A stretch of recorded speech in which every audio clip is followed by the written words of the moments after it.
time for us to start playing, I'm like, am I ready to start playing? Am I physically and emotionally prepared? I don't know.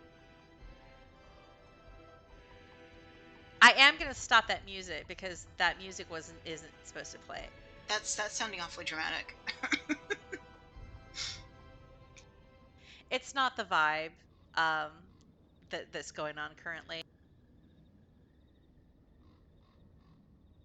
Because, yeah, it's not the vibe. That was really just for testing purposes. I'm not going to tweet.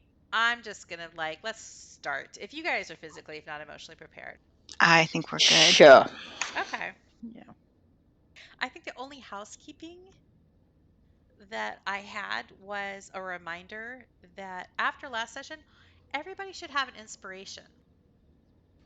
I think I do. You told us that, yeah. I did tell you that, but I'm reminding you because inspiration is like this thing that inevitably just dawdles.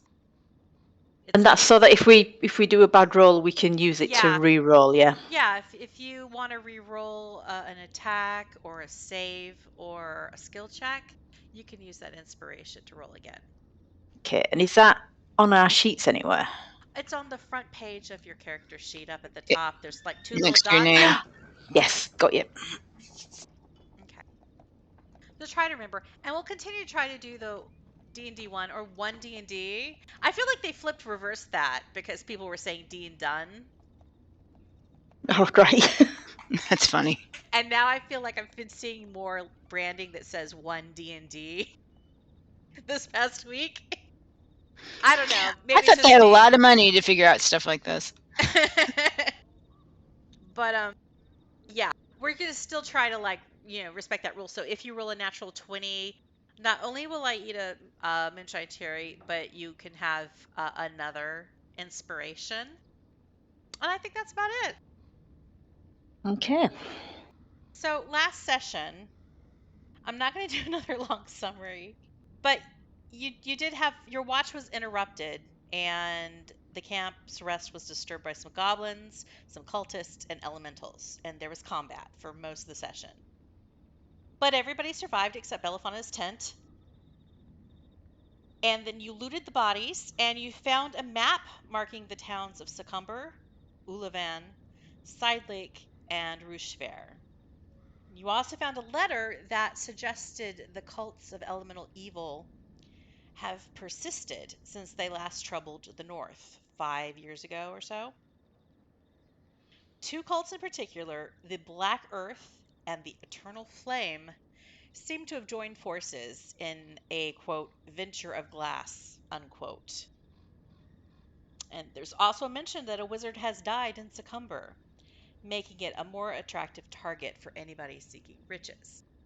After the battle, Terel, you did some critical triage with everybody who was mostly dead, and threw some lay on hands around and did some cure wounds for your big bad boo-boos.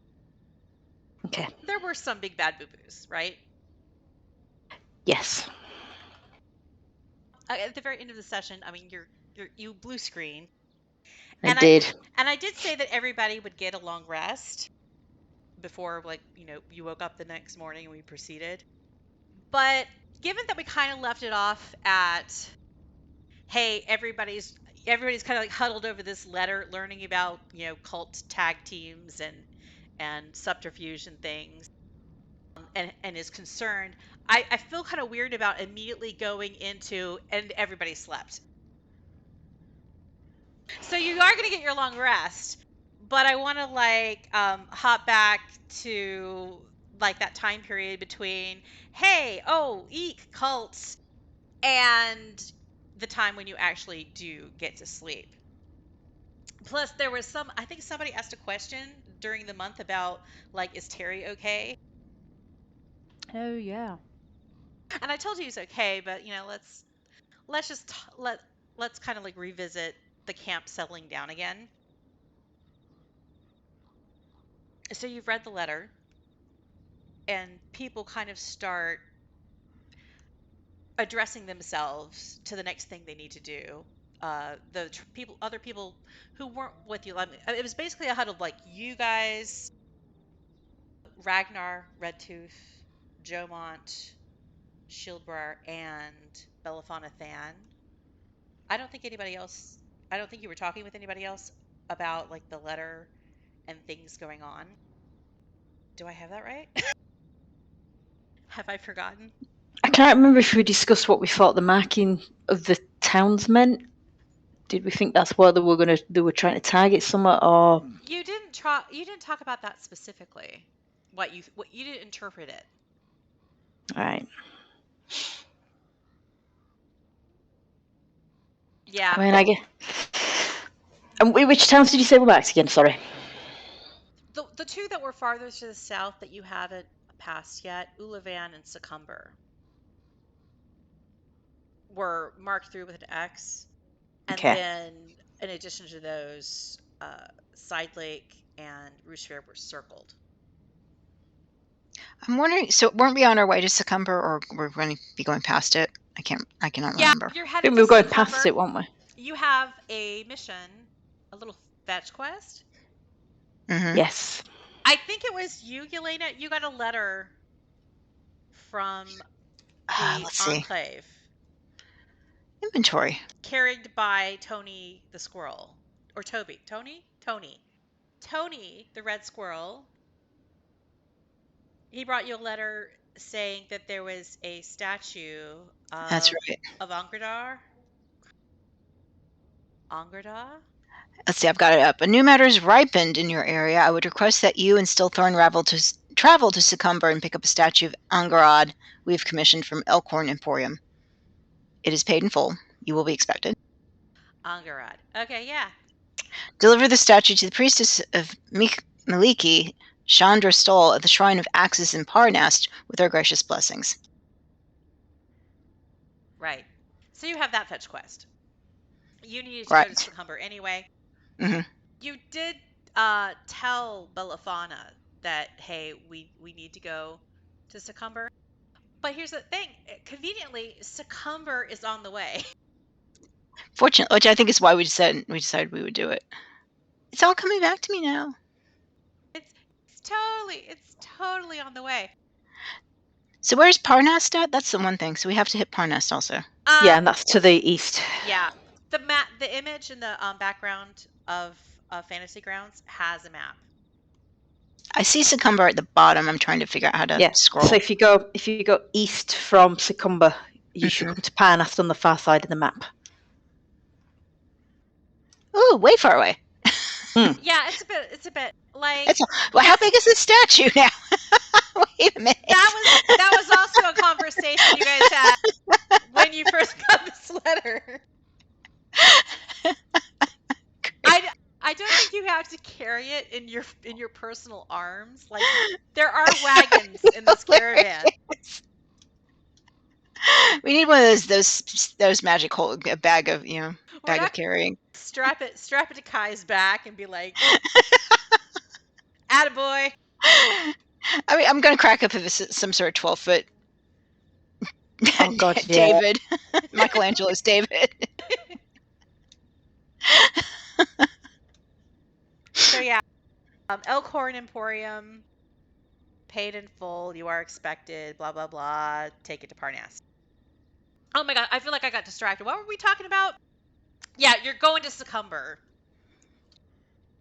And if you look at the handy dandy map, you'll also pass Uluvin on the way. In fact, Uluvin is the next town along the Iron Road that you're traveling on now. Or actually, you're not on the Iron Road yet. You're kind of like on this like little road that isn't officially named. But, that's not important. What is important is,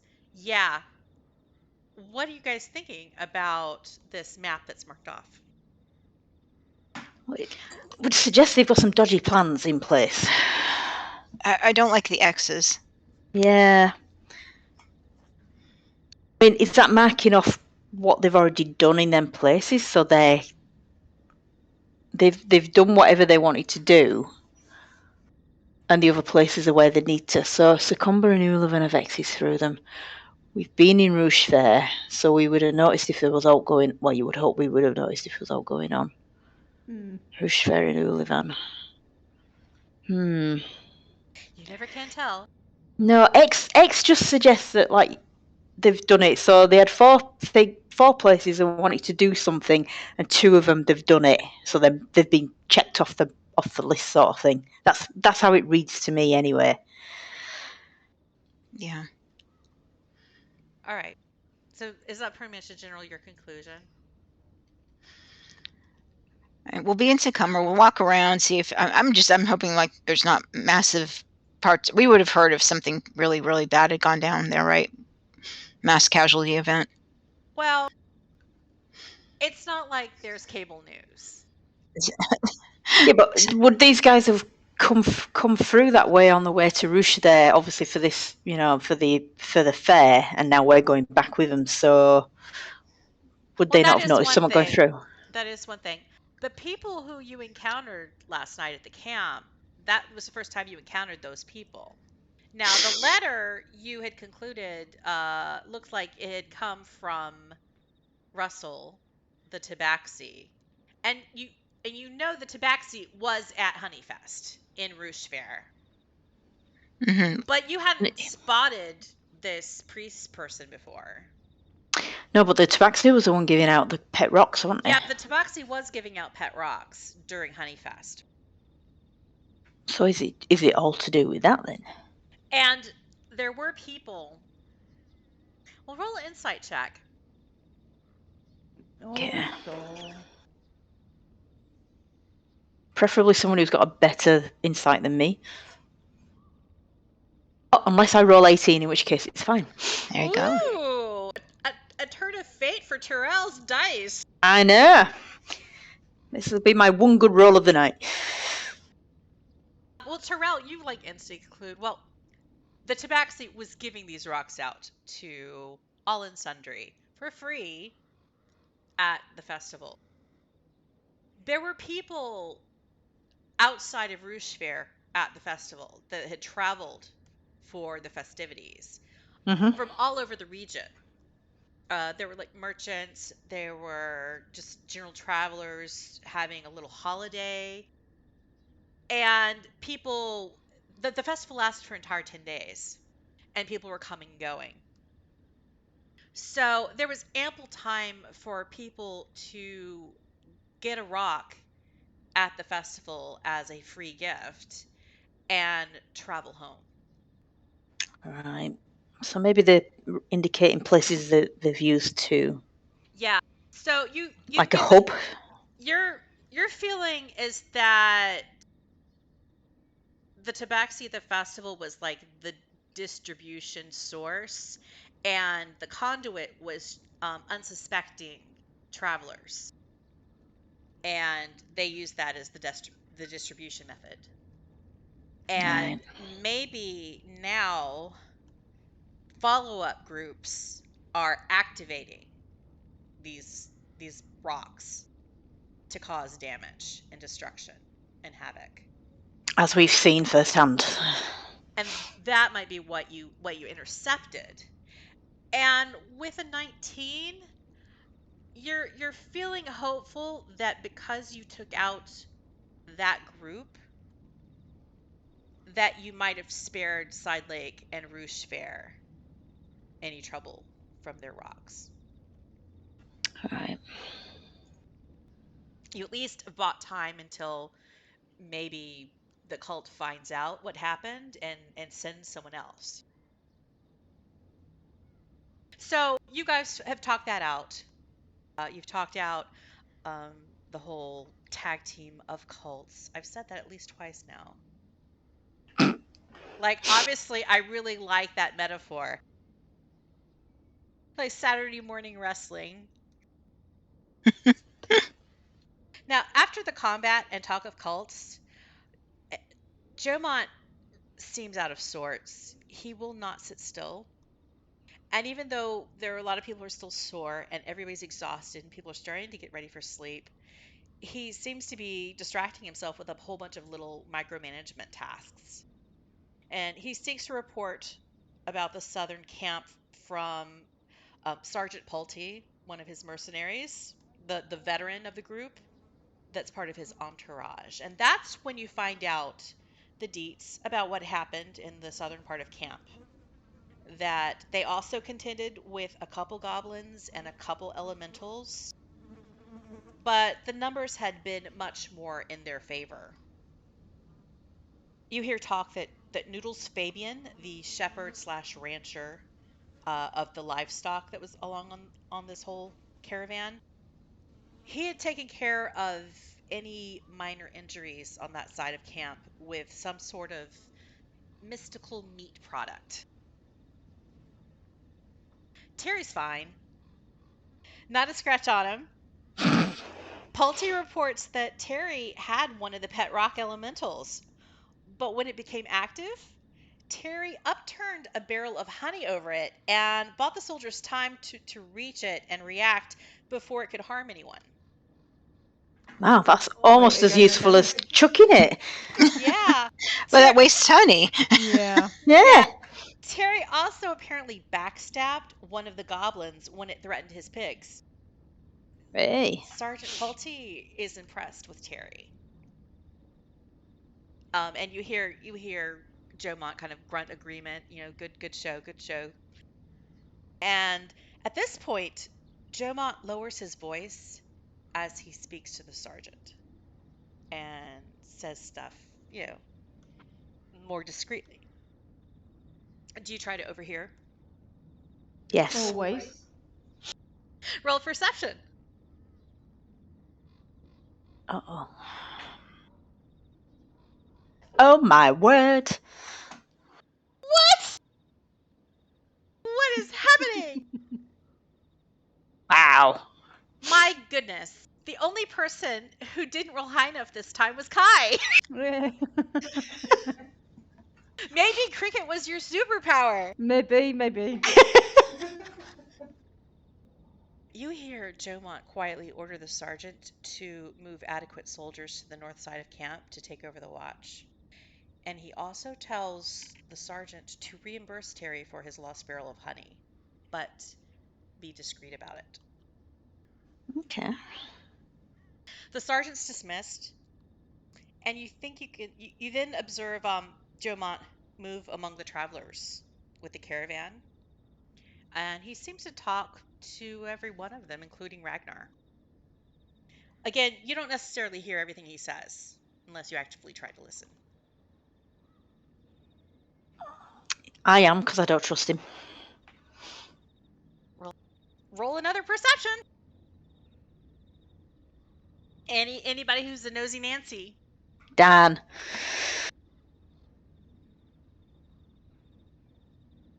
There we go. Okay, everybody.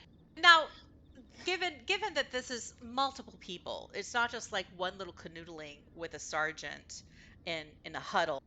He's talking to multiple people, and he doesn't seem to be as cautious about whatever he's saying in aside. So you pick up plenty of snippets. You see the conversation seems to shift depending on who he's talking to. So you hear Jomont apologize to people who felt threatened.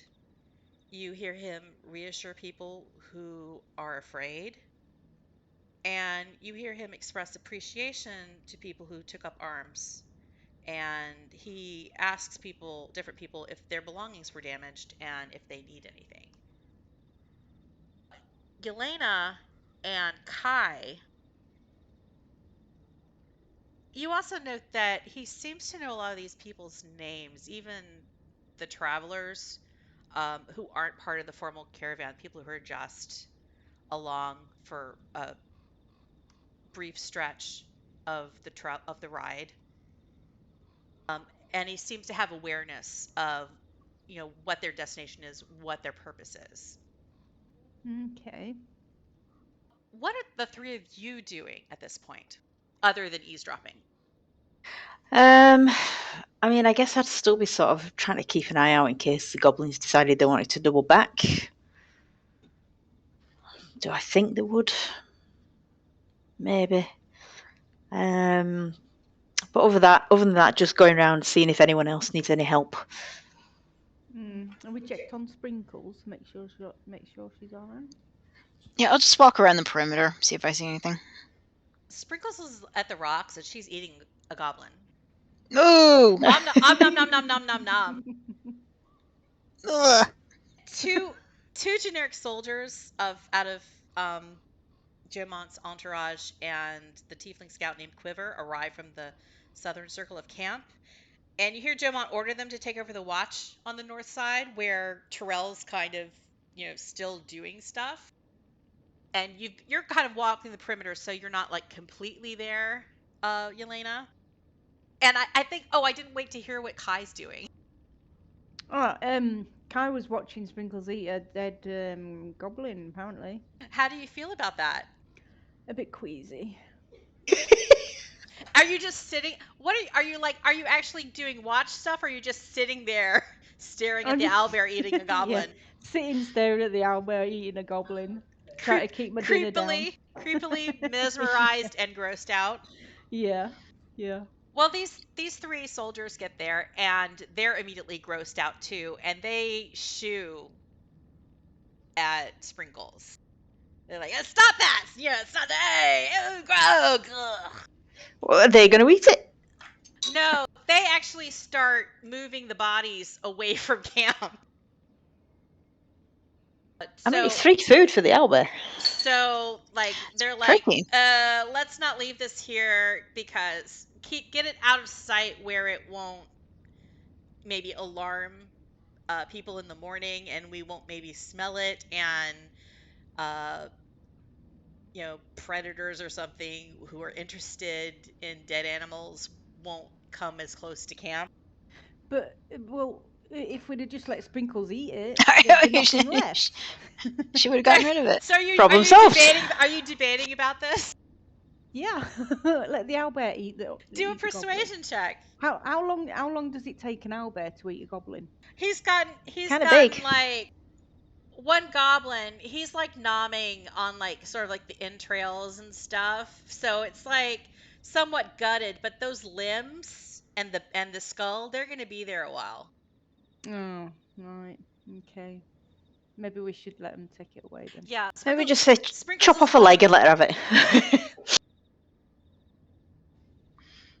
You chop Yeah, off can a we leg. do that? Yeah. I mean, Like what? One of the ears? Terrell's just got a scoop- long sword. Scoop out the soft innards and then just let them take the carcass. God. Get the best bits. Yeah, heart and liver. A little snack. This turned a bit gruesome, didn't it? Look, we said we were going to train her. But you're arguing with these other soldiers about it, so do a persuasion check to talk them around to your side of things. Me or Kai? This is anyone who wants to argue with them about it. All right, well, I'm going to say that I've wandered over. So persuasion. Ooh, I think I'm still walking the perimeter away from this. Between the two of you, Kai starts out with the no, let her do her thing. This is really efficient. And an owlbear's got to eat. And Terel kind of follows up with her somewhat intimidating presence. I think I didn't have you roll intimidation, but if you stand behind Kai as Kai makes this argument and just kind of glower at them, there you go. and if you actually start actively intimidating them to back down and let the owlbear do her thing, they're like, oh, okay, and then they start asking your defense, so do you need all of the guts, can we move this body, kind of thing. And so they're gonna follow your instructions. Just leave the one that she's nibbling on at the minute. You can take the rest. All right, so they start moving the other bodies. Jomont approaches you as the two of you. I'm assuming Yelena's still wandering around the perimeter. And so Jomont approaches where Terel and Kai are managing the goblin guts and the owlbear. And he looks a bit repentant, and he just kind of takes in the scene, and he's like, watches as you kind of sent off his men and women. And he says, apologies if I stepped on any toes. I recognize that you are Lady Than's coterie, not mine, and I cannot simply order you to end your watch, but you have more than earned it. If you'd like to rest, they can take over for the rest of the night. I think we will probably do our own thing. Maybe set up our own little mini watch. You know, just because, like I say, Terel don't trust him. So, and I don't know how Yelena feels because she's off walking the perimeter if she wants to. But Terel's fine having spending a bit more time on watch. Jomont nods, but he looks a little bit disappointed. And then he says, he looks around a little bit just to check who's near and can overhear. And I can hear you now. you can tell you're totally like trying to find out what he's saying to people. Once he's satisfied with the level of privacy, he says, "Thank you." And he's specifically looking at Terel as he says this. You saved my life tonight. I do not take that for granted. Can I reward you in some way? And then he sheepishly looks between you and Kai and says, maybe not a bee pin, but something. Are either of you wearing your Hero of Rouge Fair pins? Nah, stashed away in my backpack. I might have equipped it. I can't remember. Well, I think we did. Terel had a little bit of extra work to do because wearing metal armor, adamantine armor, even, right? Can't really pin it to it. It's hard. You can't just pin it to something. So that was going to take some extra effort. But yeah, Kai, you're wearing robes. You've got, it's fabric. It's a brooch. You can just slap that baby bee on. Yep. Wear it with pride, and the gold and the sparkle looks nice against your purple robes. Bit of flash. Yep. So yeah, you can preen your pen. I mean, if you want to. But Lord Jomont seems to be kind of asking, is there some kind of reward that you want? Anything you need? I'm going to say no. Terel's just like, no, it's fine. Don't worry about it. This is what we were hired to do. Yeah. Kai follows Terel's lead because he's not entirely sure what's going on.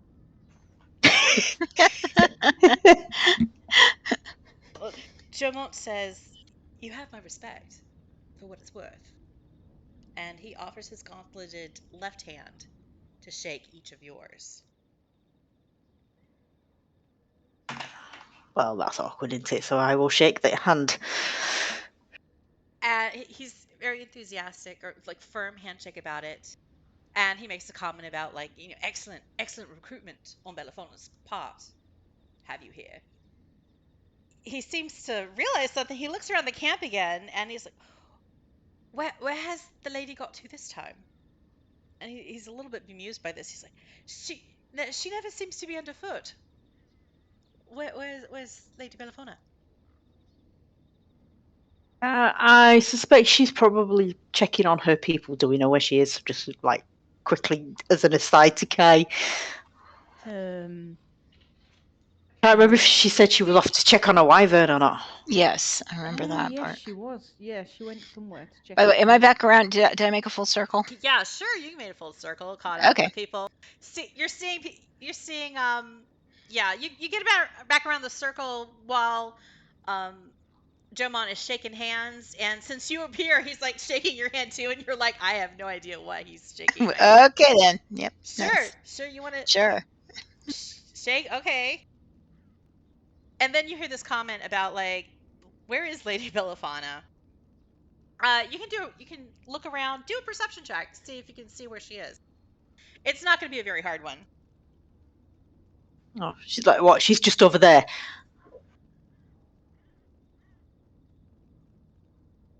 Oh, there we go. I'm back to normal.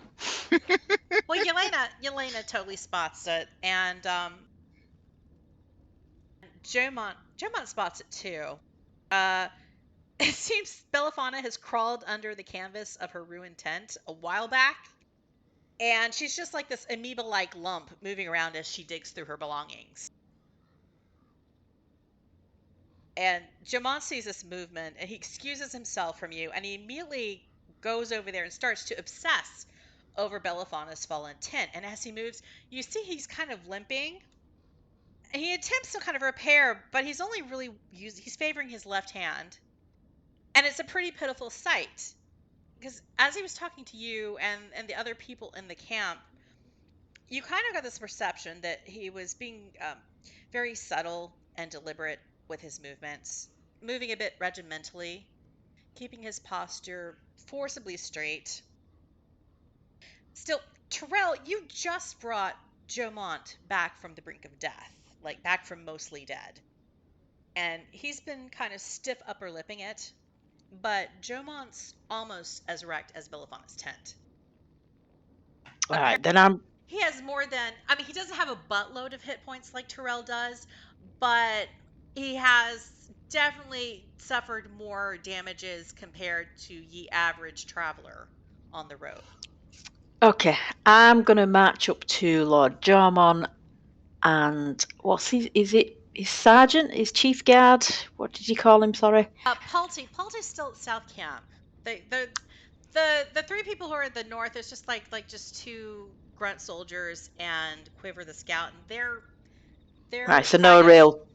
Yeah, they're shuffling bodies.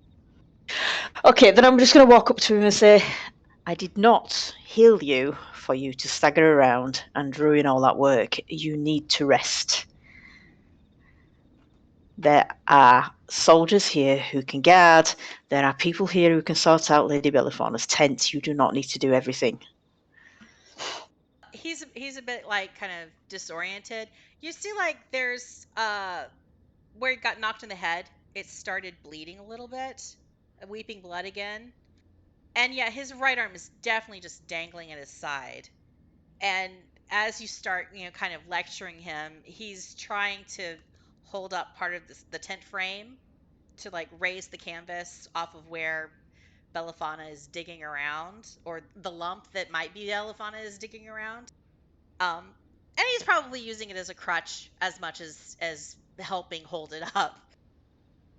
And he looks like a little bit disoriented, but Belliphauna reappears, comes out from the campus. She has 2 large packs worth of her things, and she hears what you've been saying, and she sees how Jomont is tent wrangling, and he's a mess, and she joins in with you, and is like, what are you doing? Drop it.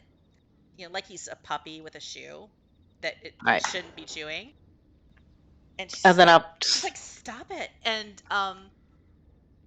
he gives up on the tit thing. He's like, kind of gives you a nod, but then he immediately goes to try to take one of Belliphona's packs that she has over each shoulder, and she's like, no, and moves out of the way, and then he trips and starts to faceplant. I'm gonna try and catch him. All right. What do you want? Do a athletics check. Or acrobatics, but I think athletics is probably better for you. Oh, yes. Oh, and unless I roll bad. Oh, you do not catch him. Let me see if Belliphauna has any chance. Oh, I hear sounds of flies. Yes. Apparently, Sprinkles has not finished all those guts.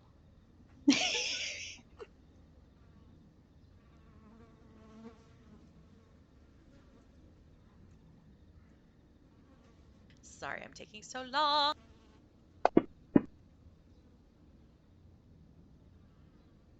All right, Lady Belliphauna does not do much better than you, and he falls forward, and he doesn't completely face plant, but he does kind of land down on one knee, and you hear this kind of like grunt sigh, Right. like he's not in good shape. Lady Belliphauna starts to move to try to pick him up. I'm going to grab him by the back of his shirt and just like heft him.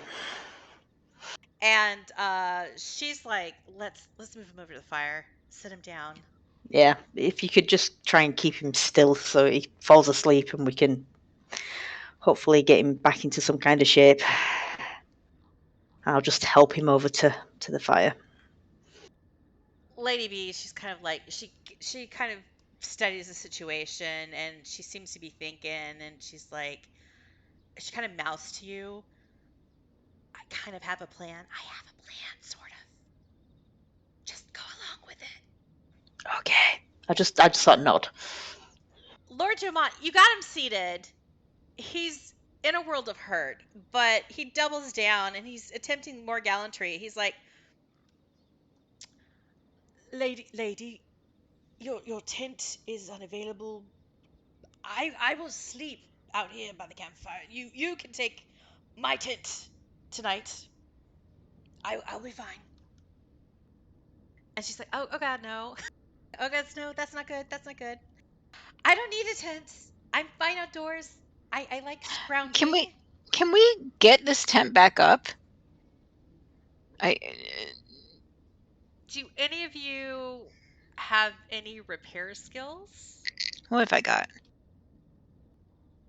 Like, does Kai have mending? I do not think that is one thing that he has. No. Or if any of you have like a tinkerer's, if you're proficient with a tinkerer's kit, or maybe, I don't know,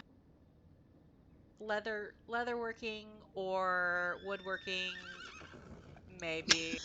The horse is saying nay. The horse is saying, "Shut up, go back to sleep." Nay.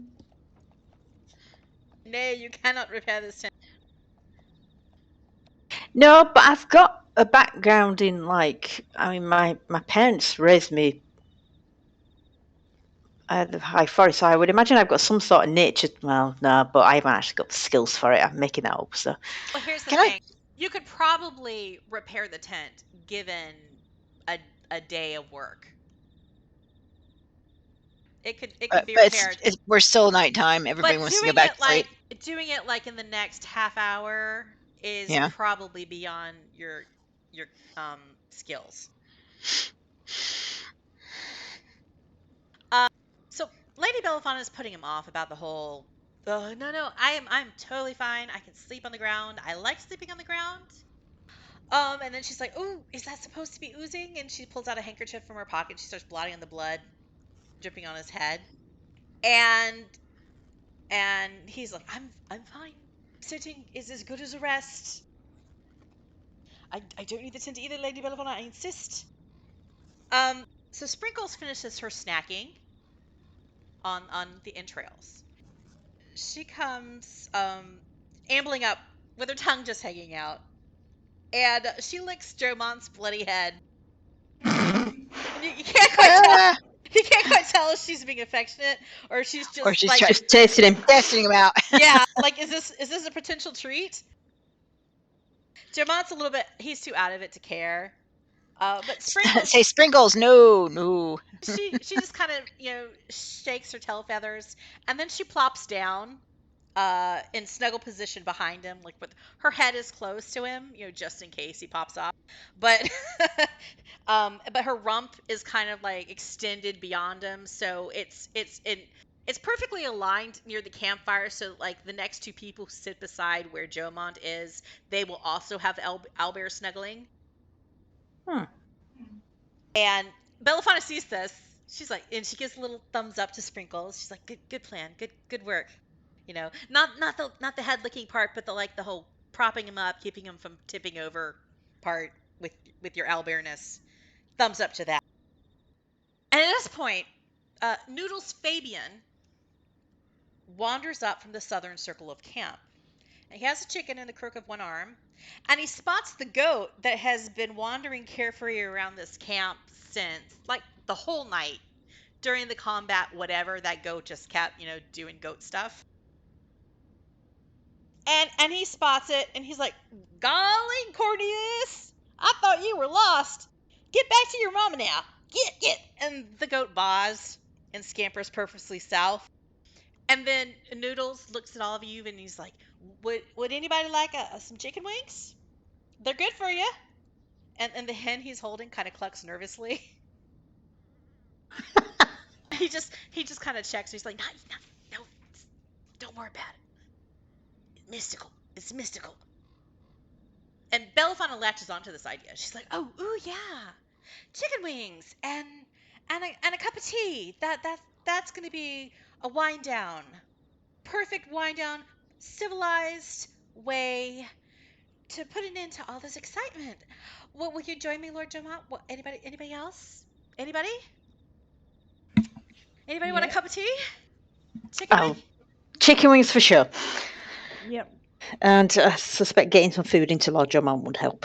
You see a lot of the travelers are climbing into the backs of their wagons, and at this point, they're like totally, okay, yeah, we're going to sleep. So it's down to you guys, Ragnar, Noodles, and the two nobles are the only people who are still awake, other than the guards who are still like moving back and forth, north side of the camp. Jomont hears her suggestion. He slaps his leg. He winces once he does it, and he's like, "Oh, of course, wonderful idea. Nothing like chicken wings. Travel food." Like, he's totally humoring her. Like, there's this possibility that Jomont doesn't know chicken wings. And then he strains like he's going to stand up. And he says, there are plenty of teacups in my tent. I'm just going to stick my hand on his shoulder to stop him from standing up.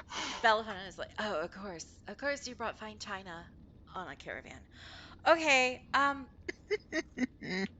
can someone without a concussion go get the teacups, please?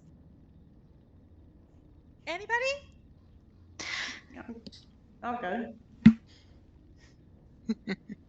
Okay, so Kai, you're going to go into Jomont's tent? Yeah. All right. Rifle around Hey. for teacups. Open time for snooping. You've got several minutes to look around and see what he's got, check things out, find some teacups. So roll an investigation check.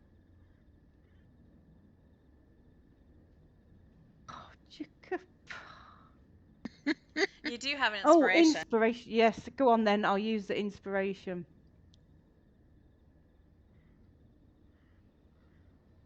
Oh, gee. Oh, my God! Are you actually kidding me? What? Oh! No, I'm done.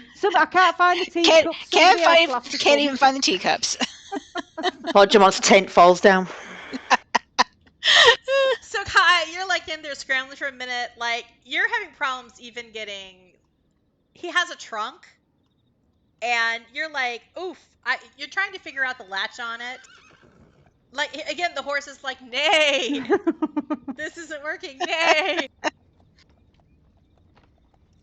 You're just, this is like surfer luggage. It's like, how do they do things? There aren't enough spider webs here. It's very confusing.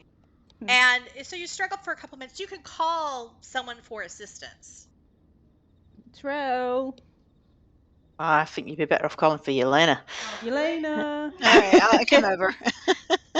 People with high investigation. Yep, mine to -1. You don't want me. Yeah. Okay. But if there's more than one of you, somebody can help, and that will be with an advantage. I don't have a particularly high investigation either. Mine's just 0. So I just want to keep him, so he doesn't come wandering after you.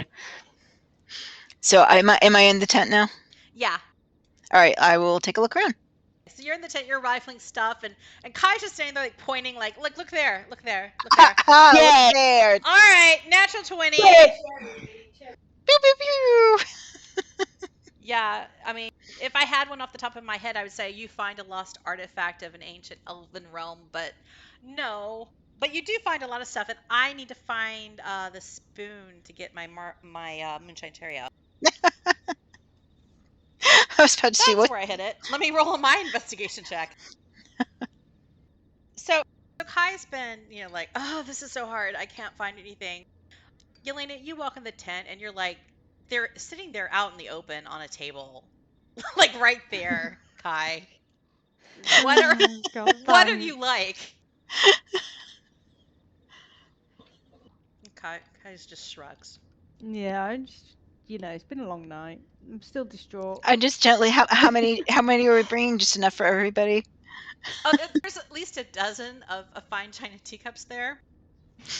But Yelena, you also spot catches your interest that there are 2 lock boxes in addition to the trunk. And one of them looks like it has not been closed completely flush. So gently nudge that open. Yeah. It just takes a little bit of a little prying, and it just pops right open with just a little jiggling. Mm-hmm. And inside you see small tools. There is a magnifying loop, a grindstone, small pieces of gold, silver and platinum wire. These are the components of a jeweler's kit. There's also a small bound journal and a single piece of jewelry, a man's enamel ring. It's not overly valuable, but it's intricate and courtly, painted in gold and blue with forget-me-nots. It has 8 hinged little compartments around the band, and each one opens to reveal a message that says, "She loves me" or "She loves me not." It's etched in tiny letters. And then the inside of the band is formally engraved in all caps with the name Betty, with Betti. And then tacked on in not formal engraving, just the remaining space on the inside of this ring. Scratched almost in clumsy script, obviously not by professional, are the words, "Loves you." You flip through the sketchbook, and it seems to be illustrating dozens of pieces of jewelry, breaking them down into their component parts with notes on the materials and the steps in their construction. And as you flip through the journal, there's a growing complexity from the first page to the last entries before you. And then you hit, at the end, it's just some more blank pages. The next to the last sketch is of the bee pin you were gifted by the town of Rushfair. And the very last entry is a partially complete diagram of the forget-me-not ring in the box. Well, that's not weird at all. That's the contents of the open lockbox. There is still a locked lockbox that's made, looks like it's reinforced with iron. Does the lockbox that wasn't completely closed, does it look like the lock mechanism is broken on it, like it's been broken into? It looks like somebody came in and got something from it in a hurry and didn't check that they closed it properly. Do I get the sense that this is somebody else's lockbox and not his? That he's taken it? This doesn't seem like a hobby of his. There is nothing about the lockbox that identifies whether or not who the owner is. There's no identifying. Does he seem like the guy to do jewelry on the side? Well, he was talking to that jeweler, wasn't he, at the fair? The one who bought Lady Belliphona's stuff when she was trying to raise money. Mm. Which makes me wonder if it's the jewelers. Have we spotted the jeweler? Is he in this entourage going back to Parnast? Because there is an answer to that question that has already played out. I'm going to make you guys roll a history check to see if you remember. Oh, shoot. What's happened in the game. I could look back at my notes and see if I wrote it. Ooh. I'm glad the other two are here because I don't remember. Everybody but Yelena. This is a chronic pattern with you, Yelena, and we're going to address this very soon. Your history checks are shit. Every single time. It's terrible. It's awful. But Kai and Terrell are like, oh yeah, oh there was something like when we passed Side Lake, that's where the jeweler guy, he split off from the caravan.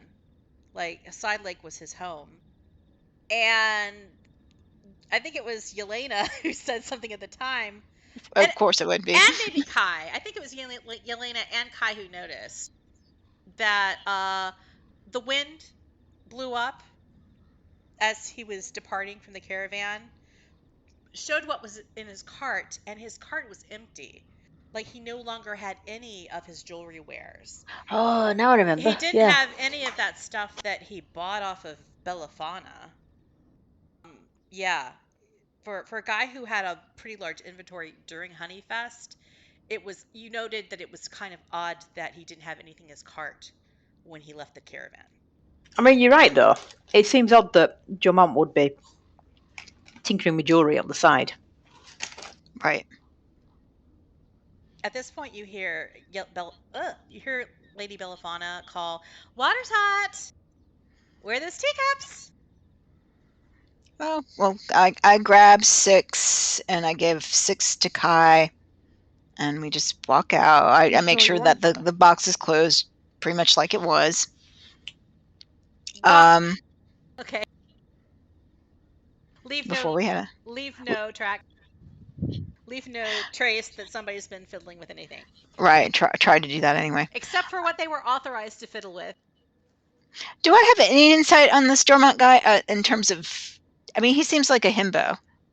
He seems heroically himboic. I don't. Is he inside of him being caught up in any sort of nefariousness? Well, you can totally roll a check about what you thinking about Jomont. Right. Dig in your brain. Make a an insight roll, or you can make a history check with advantage.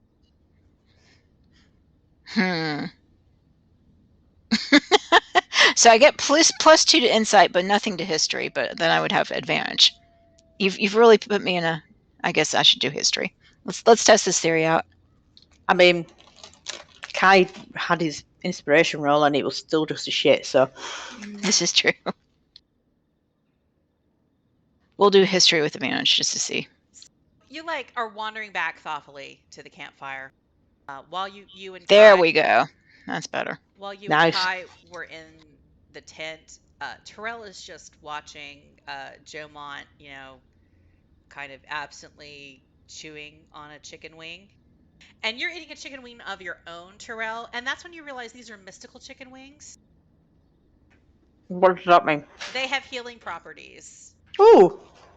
There's some nature druid mumbo jumbo with these chicken wings. And Noodles Fabian is handing out a batch of them. So you have one to eat, but there's also one to spare. Can I discuss the recipe with Noodles? He starts kind of muttering off a whole bunch of druid terms, and some of it kind of places with you. The processes. There's stuff that you vaguely remember your father may be doing. But it's a little bit advanced. It's a complicated enough recipe that you're not going to remember it off the top of your head. You might you're going to need him to write it down for you, and then you're going to need to study it for a while before you would catch on how to do it. Okay. But you're nom-nomming on the chicken wings. Jomont's been absently chewing on one, and you see the open where it was kind of weeping blood on his head. That has since closed since he started eating the chicken wing. And there's a little bit more color to Jomont's cheeks now. He starts Noodles hands him another chicken wing, and he starts nibbling on it, but he's kind of looks at the chicken wing like he's never been offered such a small piece of a bird before to eat, and he's just kind of mystified by the whole thing. I'm just curious, is there some sort of equivalent to buffalo sauce? You would say it would be mild. Like Okay. these chicken wings themselves are pretty mild. Like they're pretty weak for people who like a whole lot of flavor. But there is a blue cheese dip, Blue cheese dip. That's what to ask. Oh, and yummy. It's celery and carrot sticks. and you see, yeah, Noodles whips out the veggies too. He's like, hey, he's a druid. He's got like the veggies on standby. And you see Jomont try the dip, and he's not much more impressed. So he kind of sleight of hands clumsily over his left shoulder the remains of the chicken wing and offers it up to Sprinkles. And Sprinkles is like, nom nom nom nom nom nom. And it gives his head another lick. Just be like, yeah, more of that, please. More of that. Meanwhile, Belliphauna is messing around. She's digging in her satchel, and she seems to be hunting for something. She pulls out a pretty hefty book, and she starts flipping through the pages. And she has a satchel, like a pouch and you see her put leaves into the water as it's boiling, and the tea starts to seep, and there's that kind of fragrant, flowery, smoky aroma of tea leaves as they stew and kind of float on the breeze in the night. And it's like a tranquil, lovely smell. And so she's giving that a couple minutes. And this is all taking place, while they're in the tent looking for teacups. Belliphauna is like flipping through the pages of this book when Yelena and Kai rejoin you with teacups. And Yelena, you sit down. Where do you sit down on the camp? Do you go for a spot that is filled with sprinkles? Sure, I want a sprinkle spot. Give me next to. Have I done my history insight check on our buddy Yeah, here? that's what We're coming to. I'm right on top of it. Gotcha. We are on the cusp. So you're being very thoughtful as you leave this tent, and you sit down. You can either sit down right next to Jomont, like on his left side, because Belliphona's is Yeah. on the right. Yeah, sure. Or okay, and you kind of like look at him for a while. He's oblivious, I'm still and looking. you're still looking, and there's a lot going on in your head because of the events of this evening, and becoming aware that these cults of elemental evil persist, and they haven't been defeated, and the Black Earth and the Eternal Flame are plotting together, and it brings back a flood of memories. Some of them are good, and some of them are definitely bad. And part of your whole, like, you're a bit distracted and thoughtful because the cults of elemental evil are indubitably tied to how you first came to know the Emerald Enclave and how you were recruited to work in the Enclave's interests. And it's also tied to how you came to hate cultists, making them your favored enemy. While everybody was discussing the letter you found on the Black Earth Priest and the sigil on it, Jomont spoke of an explosion that ravaged the town of Westbridge, and brought up that was perpetrated by the Eternal Flame. That brought memories back. You were very familiar with the event he's talking about that he mentioned. Westbridge was the nearest town to where you grew up. You didn't spend a great deal of time in that town proper. I mean, that wasn't your scene. And you weren't there when the explosion happened, but you were summoned there during the aftermath. You saw the bodies and the wreckage. You know the fires jumped beyond the town palisades and scorched the surrounding countryside. You remember the smoke clouds that lingered as you rode into town, how the birds flying overhead would go limp and fall out of the sky. You remember the waves of animals fleeing burning woods. It was a close thing that the flames were defeated before they ran wild in Crypt Garden Forest, the place that raised you. You were sent on a mission when all of it was still ongoing, and you remember the feeling of not knowing whether, when you returned, would your home still be standing. But how is Crypt Garden Forest your home? Well, your father was a ranger, and the forest was his stomping grounds. It's a few miles west southwest of Westbridge. And on the fringes of the Crypt Garden Forest to the south, there's an estate called Helvenblade House, and it's owned by the Silverhelm family of Waterdeep.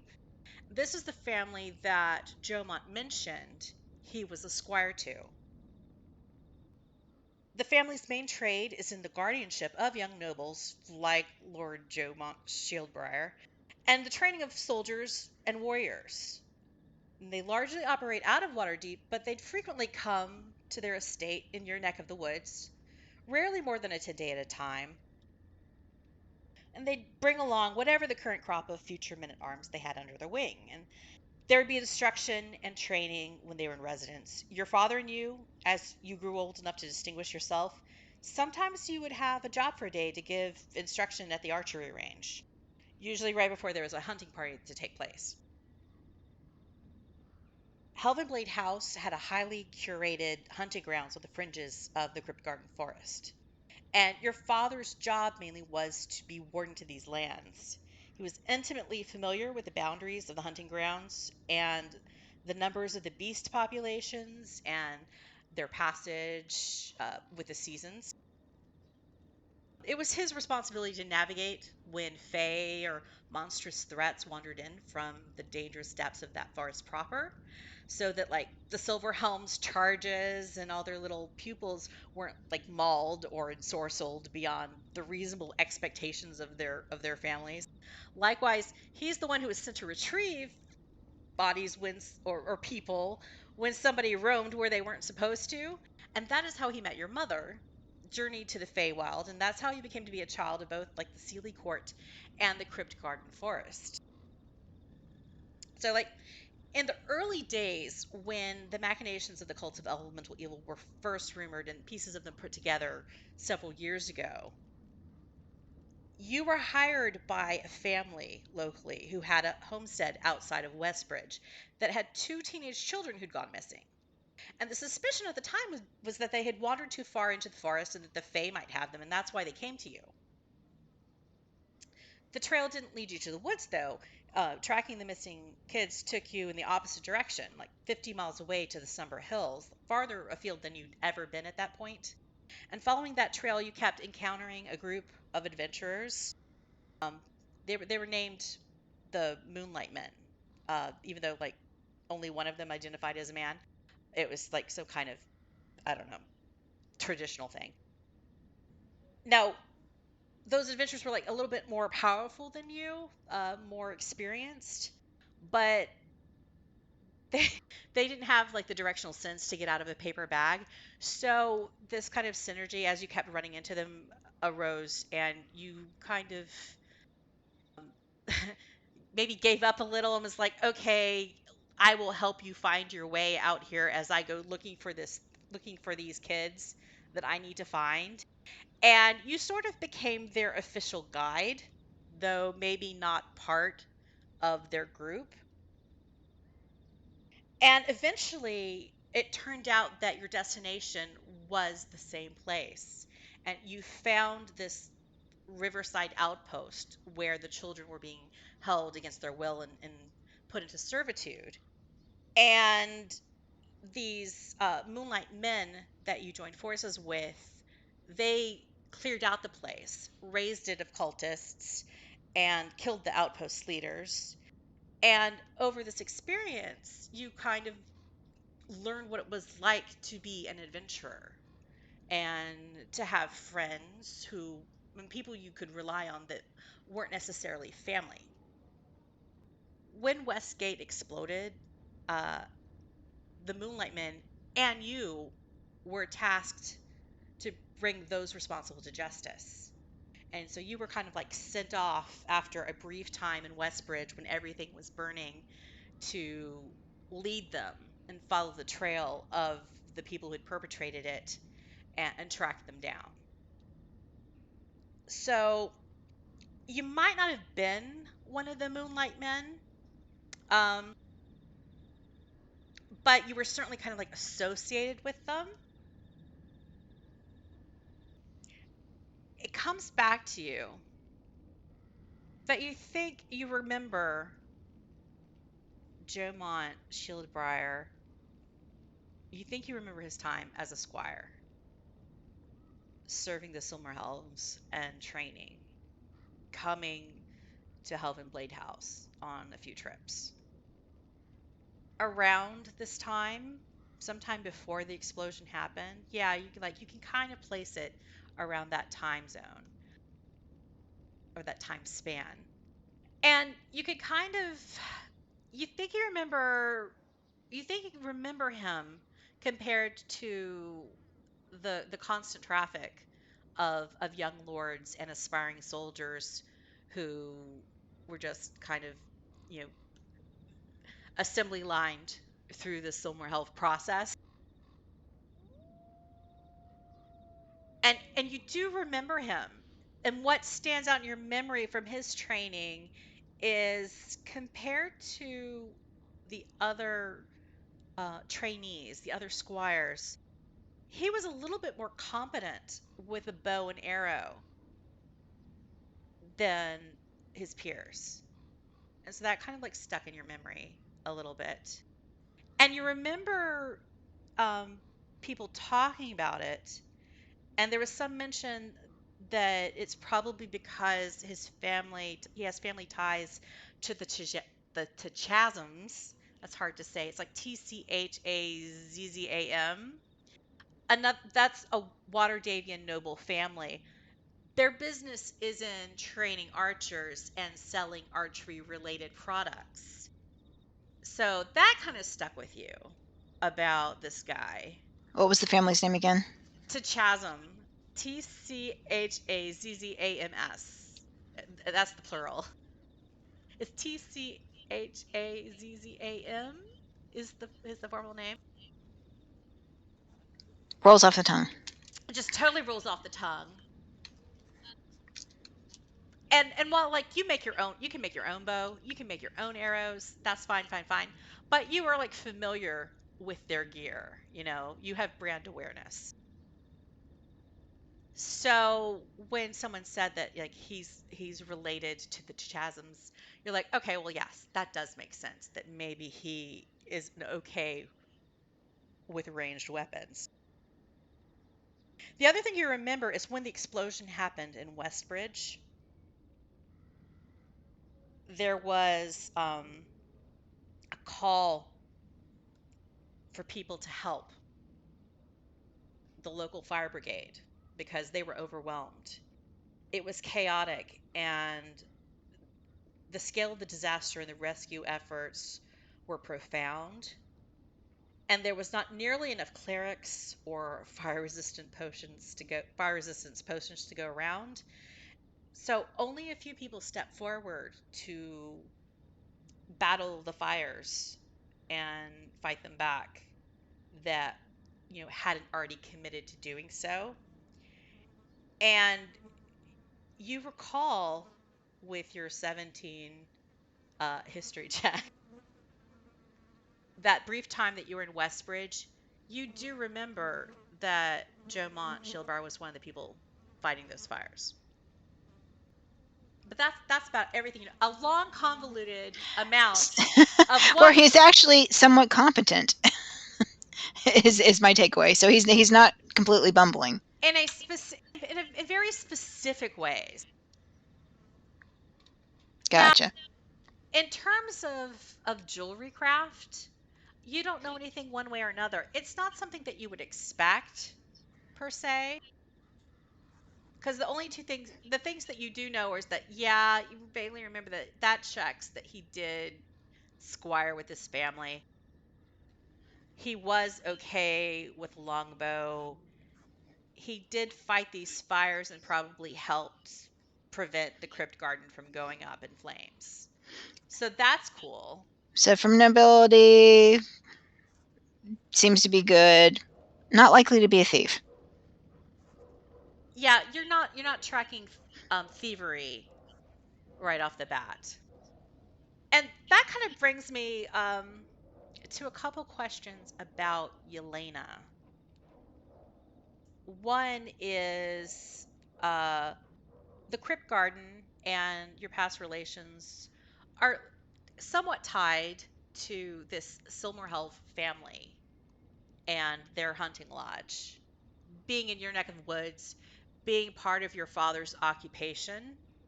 And you did specify in the past that your last initial starts with an S. So it's your choice whether that S stands for something completely different, whether maybe through your father there is some kind of distant familial tie to this family.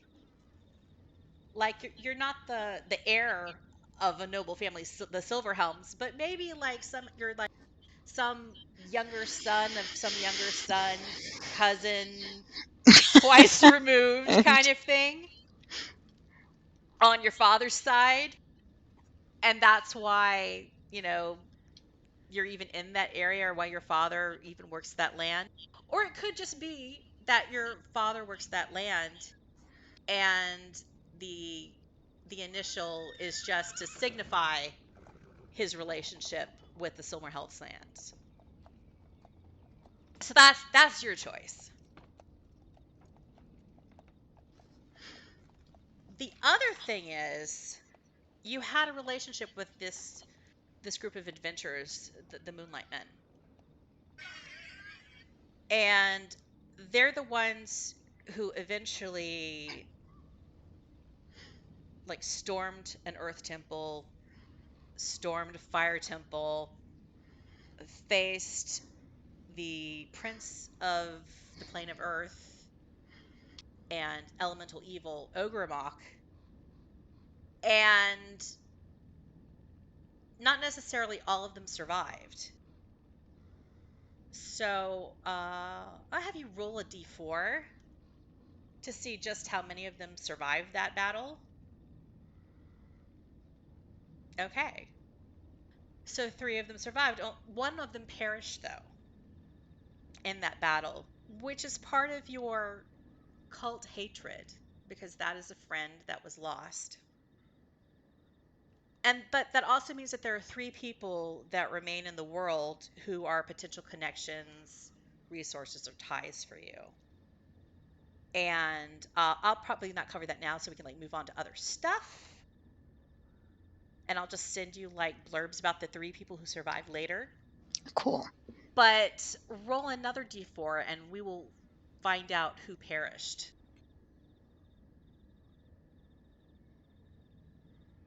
All right. The person who was Ogremok's final victim was named Greenlee, a Furball cleric of Shantea. She was a very sensible, calm person. She could pull like a fruit-based smoothie or cocktail literally out of her sleeve. And she was your mentor with the Emerald Enclave. She recruited you. And I mean, she was the one who gave you the first job and said, "Hey, become our guide."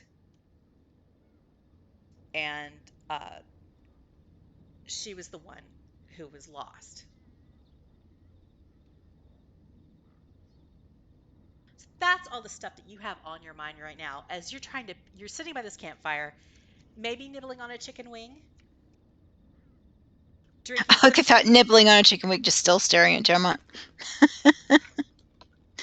He's still oblivious. Yeah, totally. That's what, he's just in here like, feeding the owlbear, like, oh, what's happening? Um, Belliphauna has that tea up. She's been flipping through this book that I mentioned before. She seems to find what she's looking for, and she makes a big show of putting the book back into her pack. Everybody do perception checks. Perception.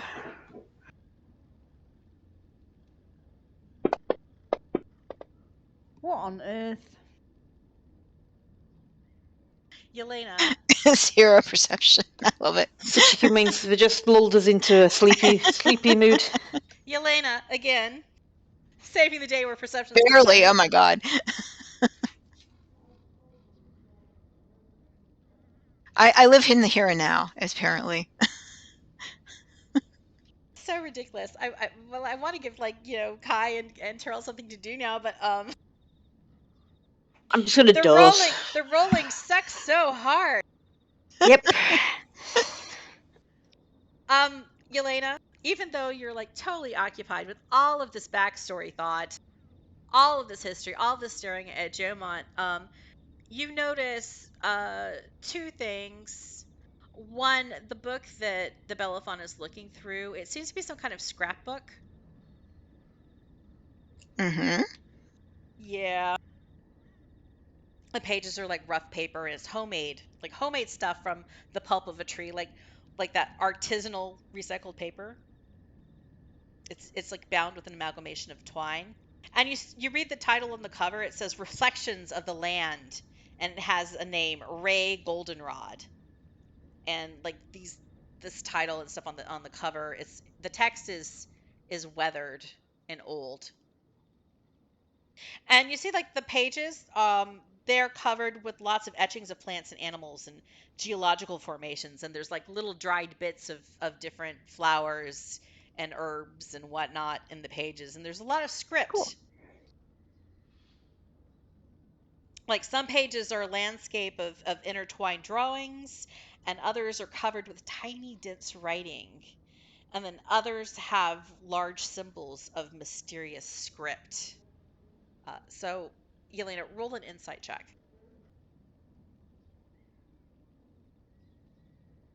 All right.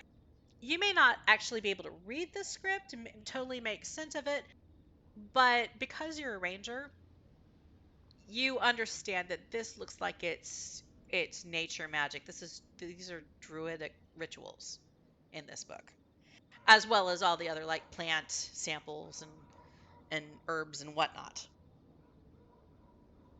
And then you notice that about the book, but you also notice that as she makes a show of putting it back in her pack, she is sleight of handing something else out of her bag, and then she slips whatever that is into one of the cups, pours tea into it, and then asks Jomont how he likes his tea. And he says he just wants some honey or sugar, if there's anything sweet available. She does that, and then she hands him this cup of tea with something extra in it. And then she goes around the circle and starts asking the rest of you, how do you like your tea? So how do you like your tea? Strong.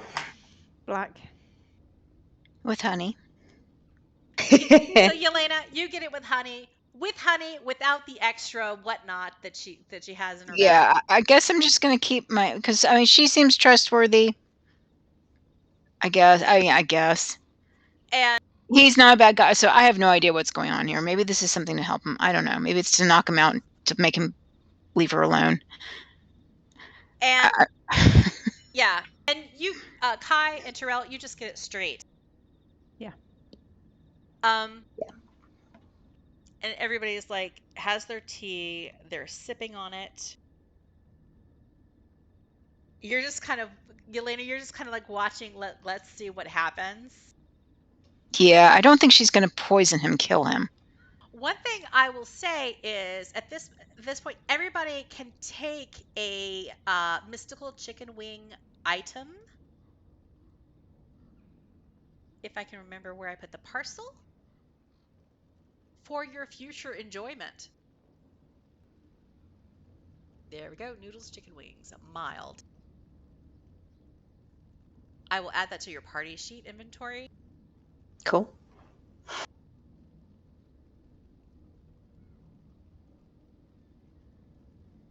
Oh, we have a lot of old stuff too.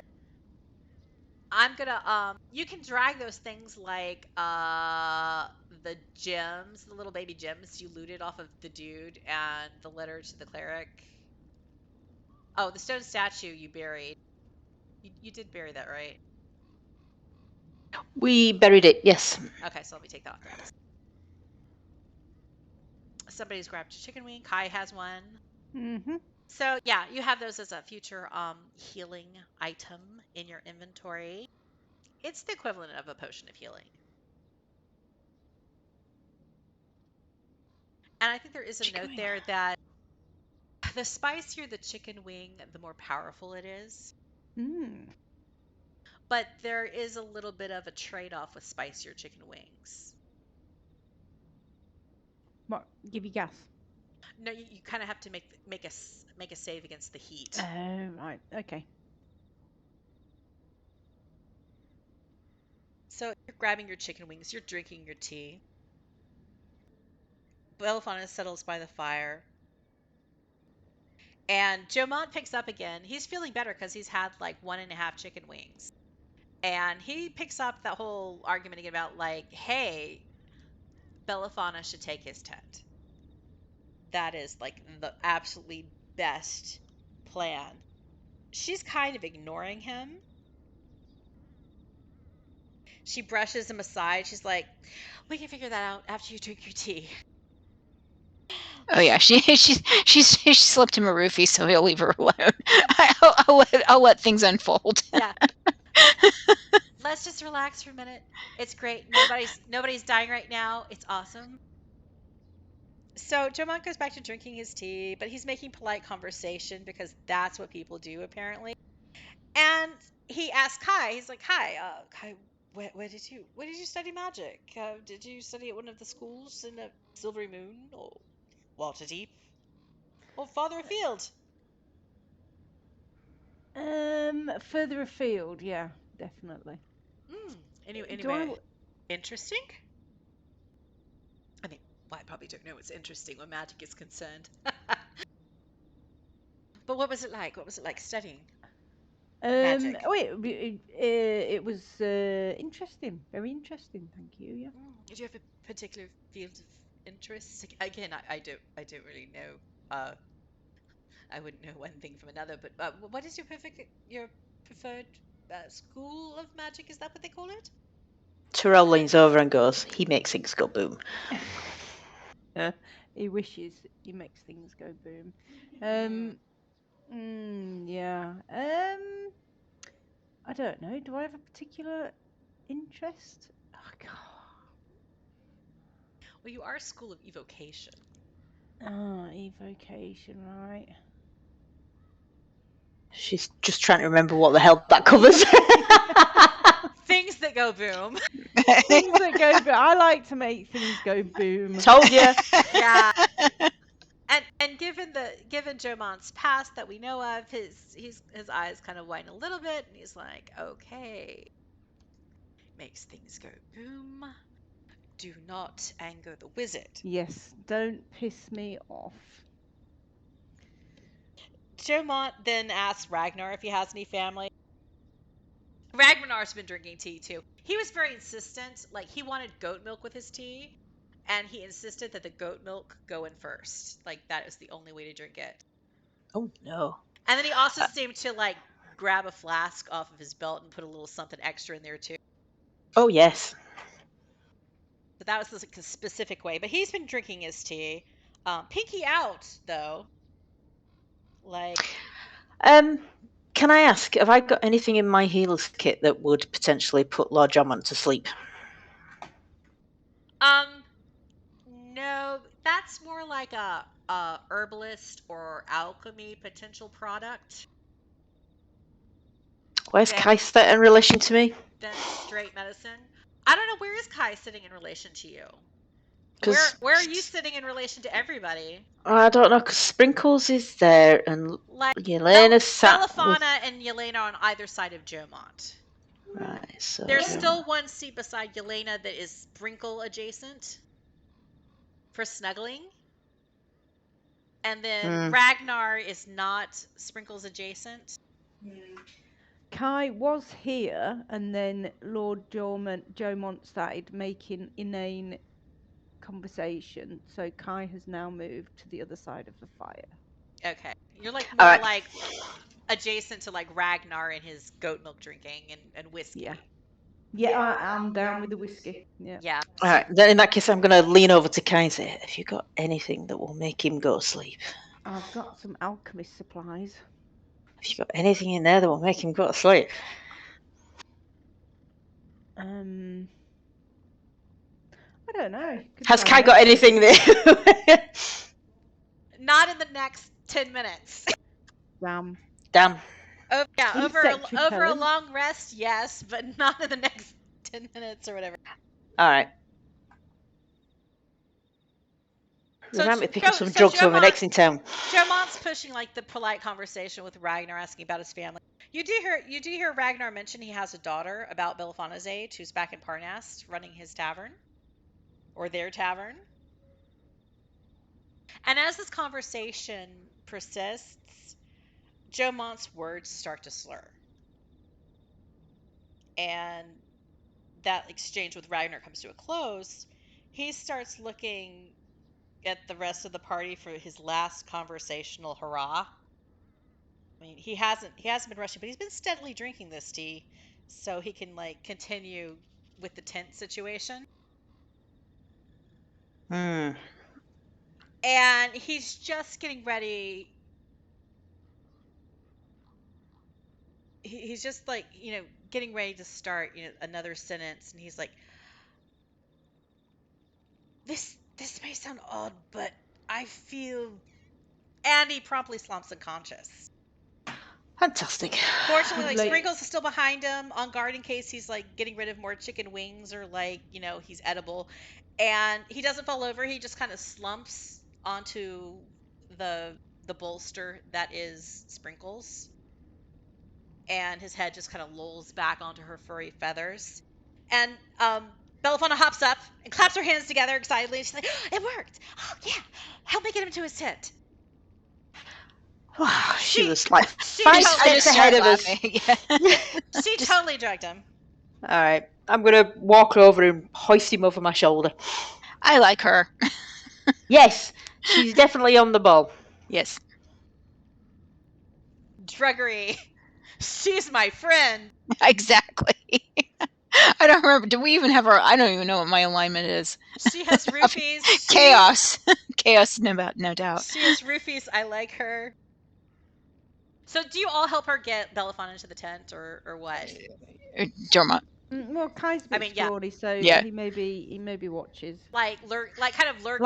Like, hovers around. Oh, yeah. I'll just Following- mind that following rock, up the yeah. trail, Yeah. trailing behind.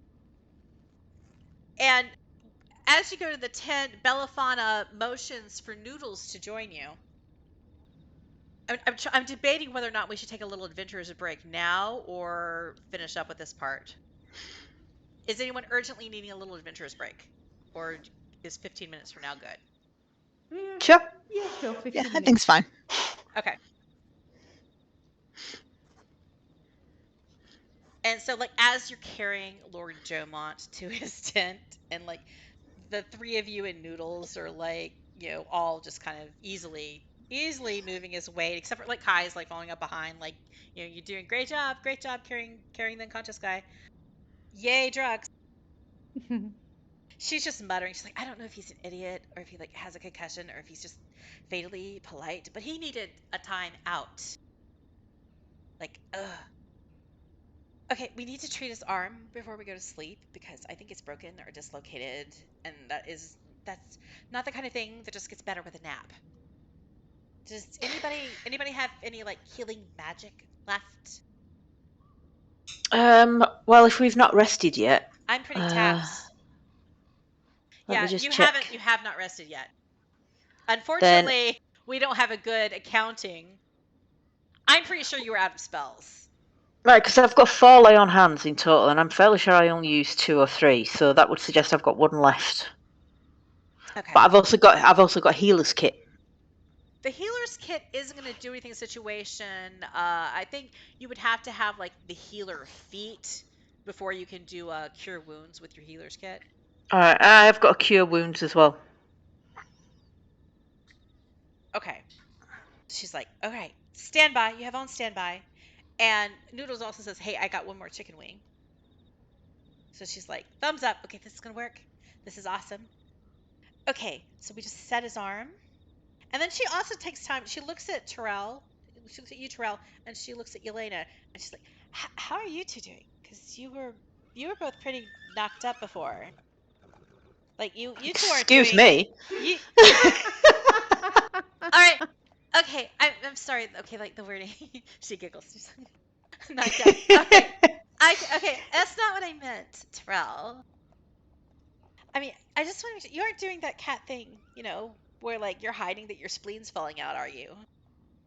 Not according to my Yeah, your long rest character sheet would not say so. Yeah. She's like, clapping her hands. She's like, okay, I've got a poultice. We got all of you. We got your spells. We've got a chicken wing. I got fabric. We can set and wrap his arm. And then you do your magic. We let the healing happen. Clean up, and everybody goes to sleep, and he'll never know what happened. Sound like a plan? Sounds like a plan. Sure. Okay. So anyone who's not actually involved with healing, you can take this as an opportunity while everybody is distracted to snoop around again if you really want to. There is still like the lock box, but I don't know. Does anybody have proficiency with like thieves' tools or anything? Or have thieves' tools? Open lock. Is that a spell in D&D? I can't remember if it is. I don't think it is in this edition. Yeah, it's definitely not a spell that Murder Spells has. No. I could firebolt. I've got smite. I could hit it. Hit But I'm needed for the healing. Yeah. Smite it discreetly. Just a wind. Can you blow it out of the tent? And then we can go look at it later. Burning hands. I could burn the lock. I don't know. Ooh. No, I ain't got anything useful apart from the deck of transmutations, but I don't know. Yeah, you don't know what you get with that one if you pull a card. Yeah. Yeah. Well, fucking figure turn into a mimic and... Yeah, probably turn into a chicken or something, wouldn't I? A mystic chicken. I just got so tickled. Okay. So, like, Belliphauna is like focused, like let's get this treatment done so we can all go to sleep, kind of thing. And so, like, she's like, okay, we need to get like his gauntlet off. We need like his arm. We need to like be able to access stuff directly. I can get this poultice on and all this stuff. So as part of the process, they're like people like somebody's taking off his right gauntlet where his arm is injured. Somebody is like working on the sleeve of his shirt, getting his arm out of this dirt and blood smeared shirt. And in the process, Belliphauna kind of lets out this startled oh. And then you see what she sees, which is Jomont's right hand and his arm are almost completely covered in striations of old burn scars. Belliphauna looks a little bit shocked and guilty for a moment, but then she shakes it off. That's the thing that Yelena was remembering then, the big fire and stuff. Possibly. Okay. Would I have known that he got injured? You wouldn't necessarily have known that he got injured, but you're the only one who knows that he fought the fires. Mm-hmm. Everyone else is just like, oh, he has burn scars. And Belliphauna looks a little bit guilty. She shakes it off, mutters, the ends justify the means. And then she continues working on treating his arm. Smears this like herbal essence, something or other, like a paste of like cilantro and something all over his arm. The healing powers of avocado oil or something and omega-3. Just guacamole. Not Kai, but Rachel would eat the paste. Goji berries or whatever. And then she like motions to Terel and everybody just to do their magical whatever treatments once she has it smeared in paste and wrapped in a bandage and kind of like the arms set. And then there's that glow of the healing and the sprinkle of like the leaves if you have any lay on hands left. The little waft of pine fragrance. And, there's visible signs that most of Jomont's wounds have healed. The bruises fade. The burn scars are still there, being old wounds that have long healed over into scars. But the damage from this night's events has been addressed. So there's a cleanup, rapid cleanup, and then everybody put the shirt back on, put the gauntlet back on, tuck them in, and then you all scamper out of the tent. Pillows fluffed. Nobody will ever know what you were up to. And Belliphauna and Noodles, says goodnight to you. Ragnar says goodnight. And they seem to be well, at least Ragnar seems to be settling down in his bedroll. But you then overhear Belliphauna call to Noodles. And she asks if he's going to go to sleep right away. And she says she has a few questions for him. And he just shrugs, he's like, I could stay up a bit longer. And you hear her kind of mutter, I practiced, but I haven't gotten the hang of it. I'd appreciate some tips. And you see her fetch her herbal scrapbook, that book from her pack, before she heads off with him to the southern circle of camp, with a chicken under his arm. And it's at this point everybody's free to do whatever they're going to do for the rest of the night and get a long rest and, et cetera, et cetera. So unless you want to describe something else you're doing before you get the rest, how you spend the rest of the night, we're going to take a little adventurer's break, and then when we resume, it's going to be the next day, officially. Alrighty. And I've wasted half of the session on stuff. And now we're actually picking up where we were supposed to pick up with the session. Okay. Hooray! No problem. 10 minutes. Yeah, 10 minutes. 10 minutes. All right, back soon. If we're all physically, if not emotionally prepared again, we will resume. Okay. I think I've heard everyone's Ooh. voices. You did? Hi, welcome. Tasty friends assemble. So it's morning. How did anybody? Is there anything you want to say about how you spent the night? At what point did you sleep? I think Terel would have slept outside Jomont's tent to make sure that he doesn't go wandering off, because he's a bit of a doofus. He's just he's stupid. He's injured. Yeah, but she drugged him. He's not going to wake up. Well, She put shrooms in his teeth. Resident himbo. Yeah, even so. So me and Sprinkles went and slept by the tent door to try and stop him from coming out if he decided to wander off. It had absolutely nothing to do with blood loss or a concussion. Absolutely nothing to do with that. He's just stupid. Mm. That's Terrell's thought on the matter. Yep. He's dumb. Stupid shield bearer. I think the himbo match goes with it, Himbo. Yeah. Yeah. Trying to be all fancy pants. Yeah, sleep in my tent, milady. Blah, blah, blah. Useless. Just somebody trying to be chivalrous, I guess. So useless. Well, do you stay up for very long after everybody after the drugged Jomont is gotten out of the way?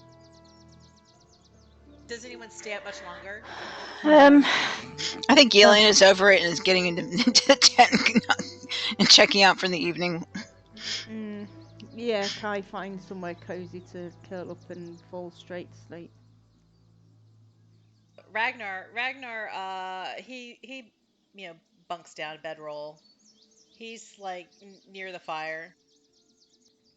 Kai, you have the opportunity to wake first because you only need 4 hours of meditation to get your long rest. Okay. But Do I want to? how do you choose to live your life? This is How- what begs the question, because you only need 4 hours of meditation, but what would Kai do? Kai would sleep as long as he possibly can because he's that type of person. During that whole time that you were in Jomont's tent, would Kai potentially steal a fluffy pillow? Yes, most definitely. All right, so you have a fluffy pillow. You have an owlbear. Mm-hmm. You've built a little like nest of Yep. cushion. Comfiness. Yep. Yeah. And he's enjoying it. He's fast asleep. Yeah, fast asleep. So would either Yelena or Terel still get up at the dawn, given that it's past midnight when you went to sleep, and it does take 8 hours for a full rest? I forgot. Is the rest? What's the rest for half elves? Because Yelena's half elf. It's the same as humans. Okay. Yeah. Oh yeah, we're totally sleeping in. I think only elves and warforged get like a break on the long rest matter. So you guys force yourselves to sleep long, sleep the proper allotted time for your wounds to heal. I think I'm going to have to, because, lay on hands and all that sort of thing that I've used up, it's the sort of thing that's going to be useful potentially on future ambushes. So the camp as a whole, given that Kai is not going to get up or be active, he's gonna stay as comfy as long as possible. In general, the camp sleeps well past dawn. So it's maybe like 8 o'clock, 8:30, as the sounds of people rising, getting started with the day happen and might wake up anybody. Now, there have been roosters crowing for a good few hours now, off and on periodically, and when that happens, there might be like a shout of somebody like, "Come on, shut up!" And then the roosters shut up. And everybody like rolls over and snoozes, hits snooze for another half hour. But when your eyes open after last night, what are you thinking? What's your first priority? Check on Sprinkles. Sprinkles is by the fire. Kai is kind of like sprawled on his back, snoring. Push Kai off Sprinkles and check Sprinkles. How rude. Sprinkles is in great shape. Her breath smells a little. That's fine. It's that I've been eating goblin and Trail's breath. Fine. Like we'll find us some mint chew. Like something definitely died in there. But Sprinkles, she's in good shape. She fit as a fiddle. Okay, an then owlbear-shaped fiddle. Then I should do some morning calisthenics to limber up. Okay, so you do your calisthenics. You realize that Belliphauna is already up. She's sitting by the fire studying her scrapbook, and she looks kind of exhausted and a little jittery, like she's working the tea. And based off of how bouncy she is, she's probably drunk a good dozen cups of tea. So she's potentially not been asleep then? Potentially.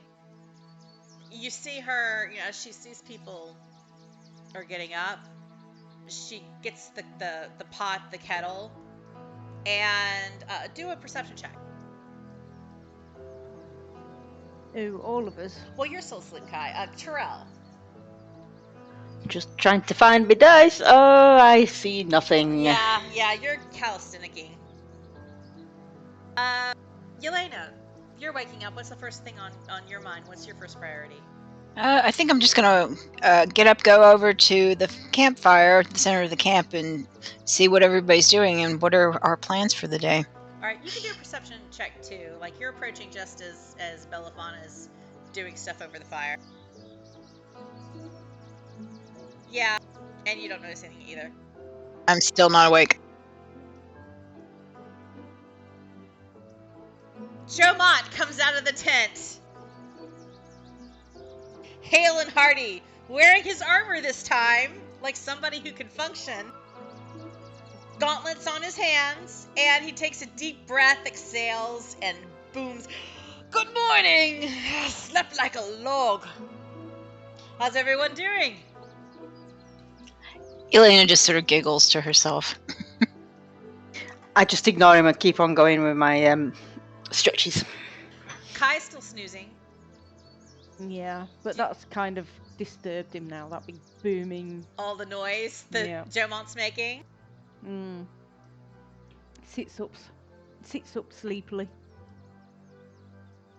Rubs the sleep from your eyes. And just leans back on Sprinkles, just chilling. Sprinkles kind of does a little chirruping sigh of happiness. She likes snuggling. She has some experience in that. Ragnar is busy by the campfire, cooking breakfast. And after a while, he presents everybody with a dish. It's beans and oatmeal. Like literally beans and oatmeal. Oh dear God. Oh my word. Mushed together. As long as I ain't got any goblin in it, it's fine. And he offers it up around to everybody. He's like, it's a Parnastian delicacy. Beans and oatmeal. Delicate's not what the word I would use for that. Nothing like it. If you look over at Belliphauna, she just kind of like shrugs unenthusiastically, nods a little, like, yeah, it is a Parnastian delicacy. So that's what we've got to look forward to. Then. I'm just saying, do we want to change? Do we want to change? Do we want to just do a side quest and go home? You do have. See y'all later. You seem to have things underhand. Bye. You have. You have pack By the way, rations. she's the one. She's the most competent one. Follow anything she says. Yeah, Do it. she knows what she's doing. She knows what she's doing. You do have pack rations as well. But Jomont, he samples the beans and oatmeal. He has another cup of hot tea. Doesn't pass out. He doesn't make it through the full bowl of beans and oatmeal. And you hear him murmur when Ragnar can't hear, like, maybe we should hire a cook in Secomber? Maybe? Agreed. I'm going to surreptitiously give him a thumbs up. At the mention of Secomber, Belliphauna asks, do you think we'll reach Secomber today? Well, the DM is of the opinion that no, you will not reach Secomber. Are we? Will we? I was just trying to think of the best way to put it. And Where are we at the moment? Well, at this rate, no. you're like halfway between Side Lake and Uluvin. Now, given your late start, Jomont, he agrees with the DM. He says he doesn't think you're going to make it much farther than Uluvin today. And he asks if people have a preference. Do you want to try to seek shelter in Uluvin for the night, or push on and camp roadside again so that you're closer to Secomber? Check my notes. Uluvin was one of the villages that was marked. Am I coming through now? Yes. Yeah, okay. Yes. Roach said I wasn't coming through a minute ago.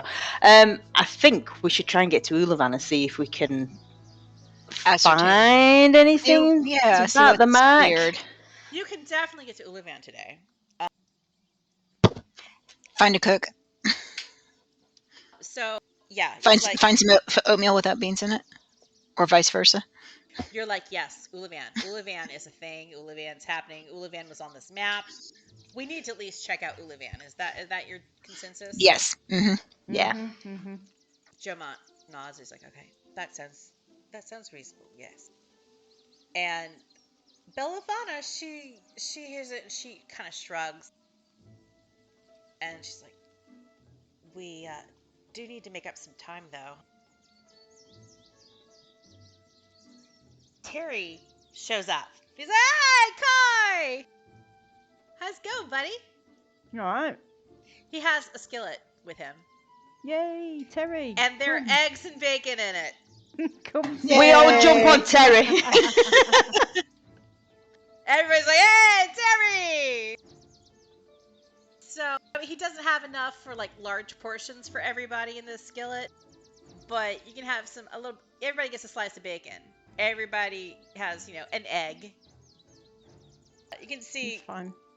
Jomont appreciates this too. It's like Terry is, star after star after star for Terry, between the whole, honey barrel thing, the backstabbing, some goblin thing, having eggs and bacon. Terry's all right. We got 2 himbos. Jomont, We have the competent himbo and the not so competent himbo. You got to go with the one that can cook every time. That's right. when Terry hears you talking about, stopping at Uluvin, whether you should go there for the night, he does point out that we've got what does Terry's voice sound like? Yeah, we've got a lot of pigs and cows and goats and horses and wagons. Most towns aren't gonna have a place to put all of them necessarily. We have to find some homestead, though, like then just a paddock or something. Surely something outside of it. Or we can no. camp again. Yeah, I mean, I was thinking we'd just pack up outside, and it's just basically we need to get in the village, town, whatever it is, and see if we can spot why it's been marked off this map. And then Jomont, he's trying to be sensitive about it. That's hard.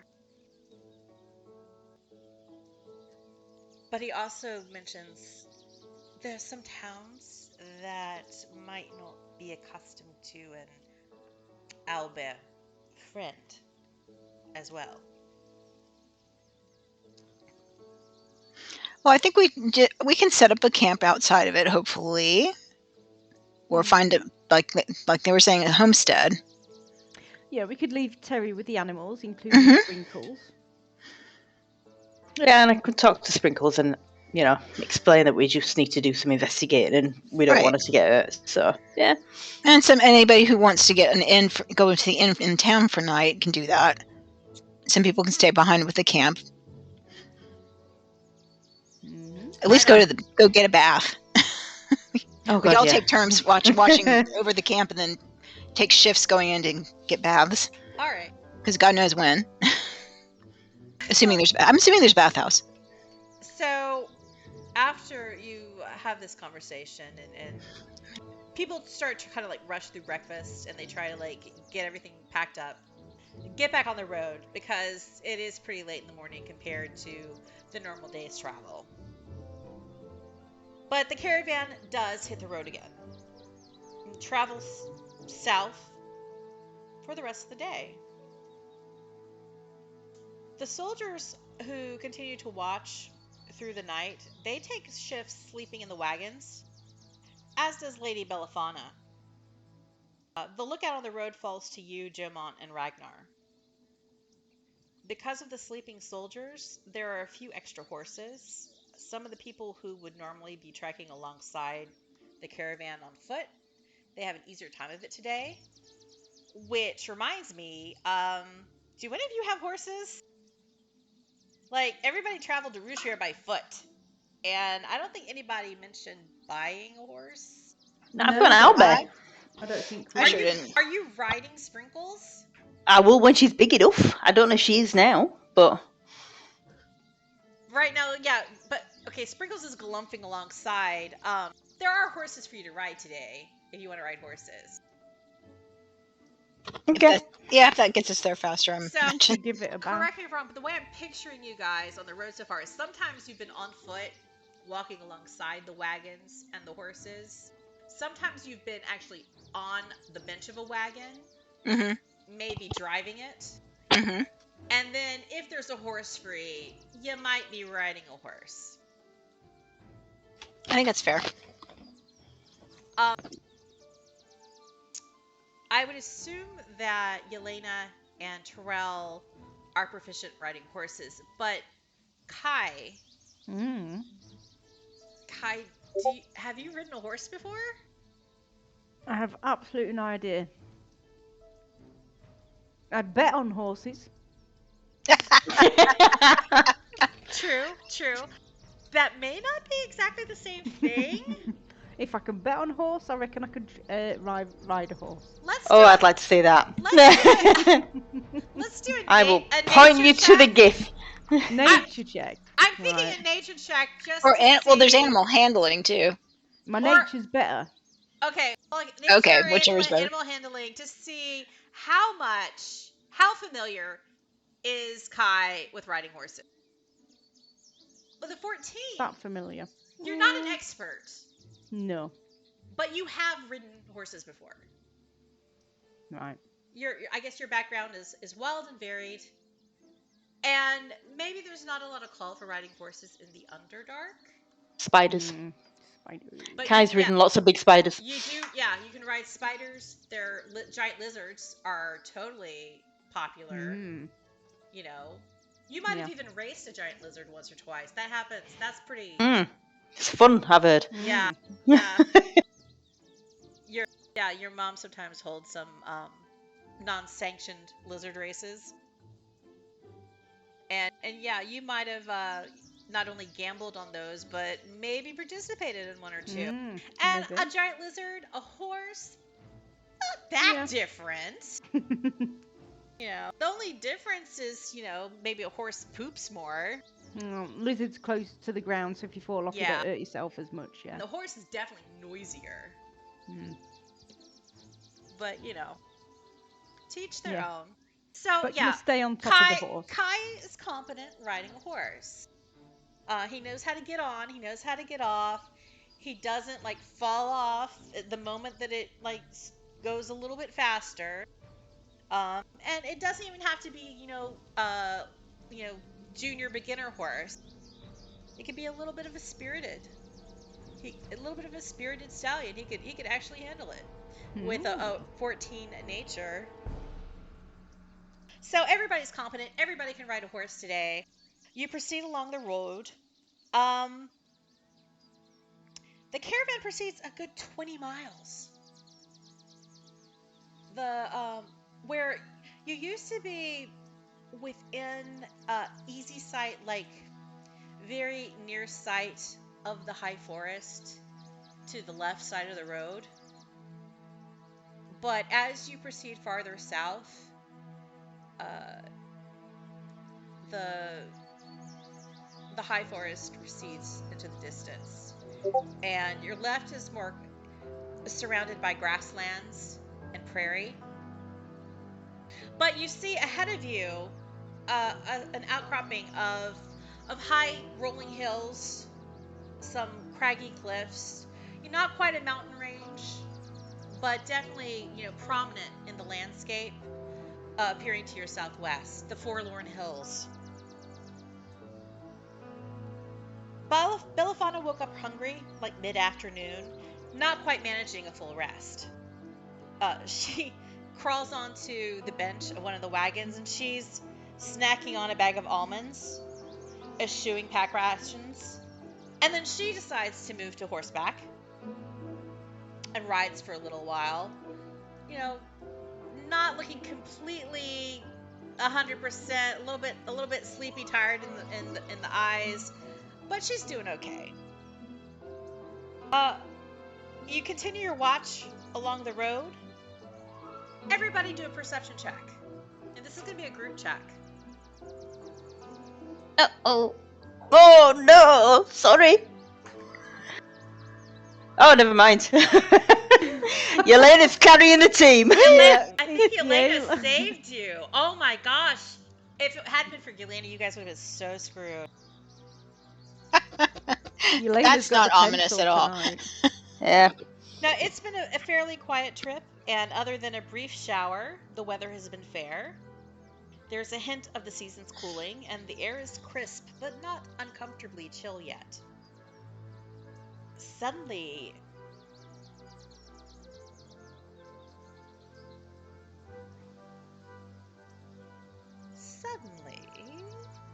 All them elementals find us.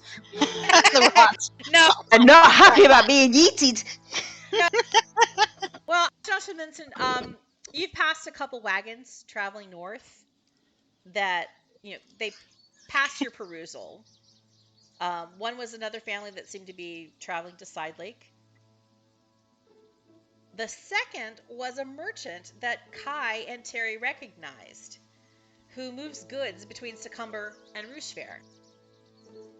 Kai, roll a d20 and add your proficiency, which I think if you just hit the +2 button on the bottom left, that'll do ya. I don't want to. This will see if this is a guy that you gambled with when he's in town in Rochefair. Okay. And he might owe you money. Or you might owe him money. I pressed the 2 thing. It didn't work. What am I It supposed did. to press? You got Did an it? 8. Oh, God. But luckily, okay, with an 8, he doesn't owe you money. But you don't owe him money either. Oh, okay. So, That's fine. you greet each other, kind of give a nod. And move along your way. It's all good. I'm going to roll for Terry. Or maybe I won't roll for Terry. We don't have time to roll for Terry.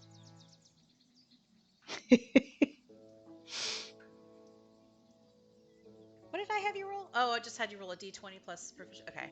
Hmm.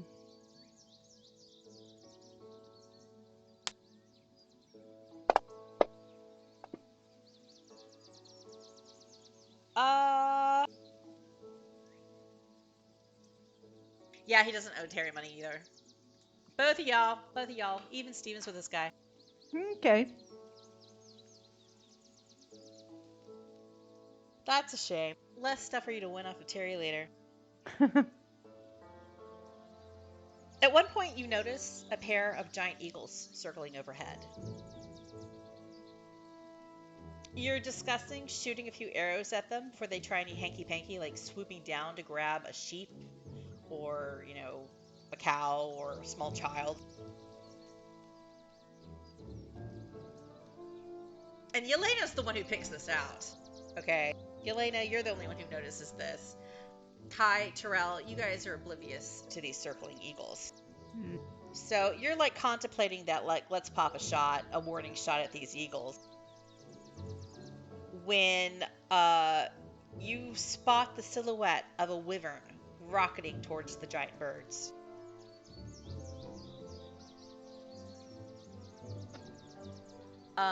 Everybody's occupied with their own business except for Jomont and Belliphauna. Is it Bellifauna's wyvern? Can we tell? Would I know that? I know she has one. You can do insight, I suppose. See if you recognize the specific wyvern.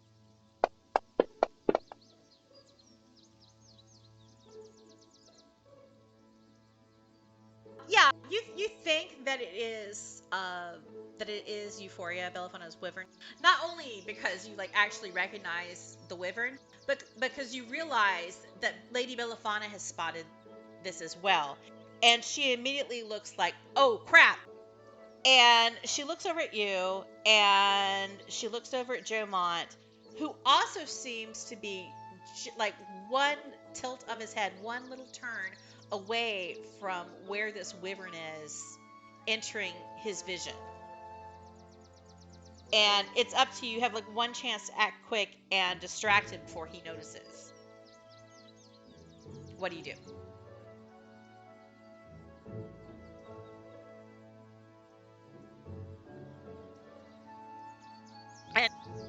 Belliphauna will be like whispering, like kind of hissing to Kai and Terel as well. Quick, do something! Distract Jomont! Oh, so we know to distract him then. It's not just Yelena now. Yelena knows why. Kai and Terel, you don't know why. You just know that Belliphauna is telling you to distract Jomont. I'm sorry. I was sitting here talking. Do you hear me talking? I don't remember. I was No, I didn't. I'm sorry. I'm running up to him saying, "I know you. It was bugging me out last night. I couldn't remember who you were. We've met before. At least this is honest." You're totally not deceiving. I'm totally not deceiving. This is actually genuine. Back in the, oh God, all the names. Did I write all that stuff down? Westridge? Yes, Westridge. Helvenblade House? Yes. Places in our shared history. Places in our shared history that we will go through. The fires. You helped with the fires. You're a hero. I recall you were pretty good as archer too. He like looks like under like what? Oh, well that is kind of you to say. That is. Yes, I recall it. You did the training. I'm making massive eye contact with him. Like, look at me, buddy. Look right down here. I'm assuming I'm shorter than him. I'm not saying that. I'm just like looking very engaged and very interested. Absolutely. Of course. Well, I mean, I am no hero compared to you. You were with the Moonlight Men. You do remember. Oh, how sweet. You sorted out that whole. Of course, I remember. I mean, the explosion was a terrible time. I absolutely remember it, and I would remember the people who were sent to get revenge for the damage, for the atrocities that were committed. Yes, I do remember you were with a group that traveled. Yes. Yes. So, I played a small part, but you're a hero for now, and a trusted member of the Emerald Enclave. Yes. Yes. Are you? I recall you were very good at archery. Do you still have a longbow? I do. It's not strapped to my back. Well, it's here. And he points down. It's like on the side of his horse. Oh, cool. Side holster. Yeah, right. Yes, side holster. Yes. I find it's really convenient when riding. Yeah, because I have the great sword on my back. This is true. I don't have one of those. Yeah. So understandable you would have your longbow. Very fancy it is. Oh, one thing I forgot to mention, the longbow and your bracers. That was loot you got from the Moonlight Men as your share, as their thanks and appreciation for your work. Nice. So that's how you came by your magical item. So yeah, there's this mutual appreciation society, and you're having this whole distracting conversation. Lord Jomont is distracted, and you hear Belliphauna go, "Phew, that was close," and peeping at the sky. There's no wyvern anymore, and the eagles have been dispersed.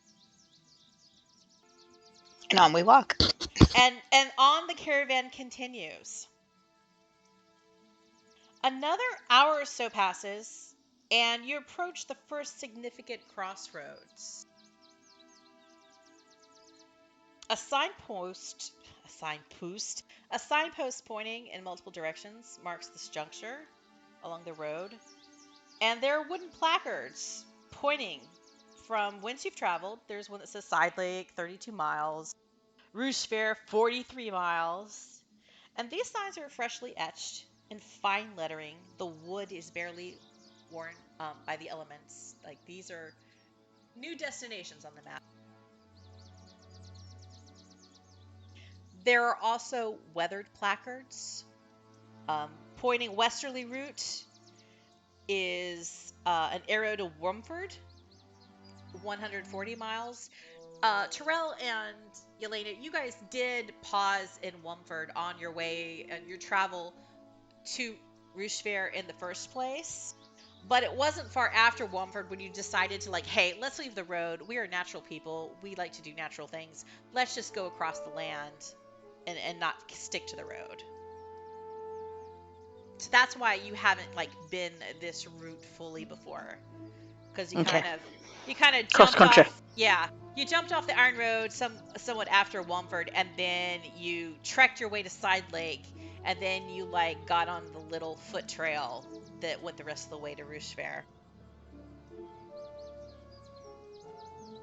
It also says, points out to the Barge Right Inn, 150 miles, which you also remember, it's just across the river from Womford.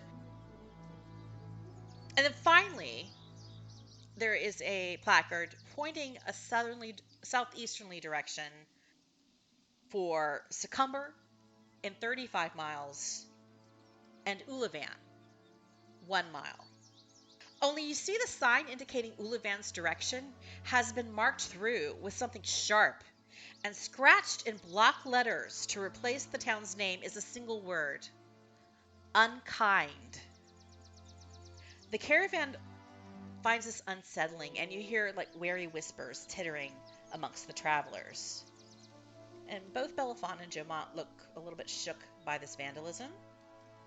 The caravan has paused because there are 3 wagons of travelers splitting off west towards Womford and they begin to make their final goodbyes to the other people in the caravan.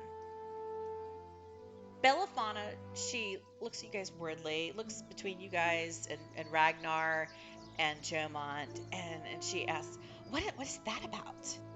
Unkind on a road sign? What is that supposed to mean? Sorry, did you say that Uluvin had been crossed out to say unkind? Uluvin Right. been crossed out, vandalism. So instead of it reading Uluvin, it's like been, marked through, and somebody has carved the word unkind to replace the town's name.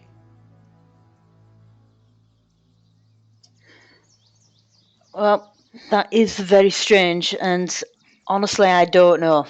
All right, so maybe we need to set up camp a little bit outside of it, and maybe a smaller group scout. Damn, no bath. Jomont wonders, well, perhaps the sign refers to a person, someone in Uluvin who's done wrong.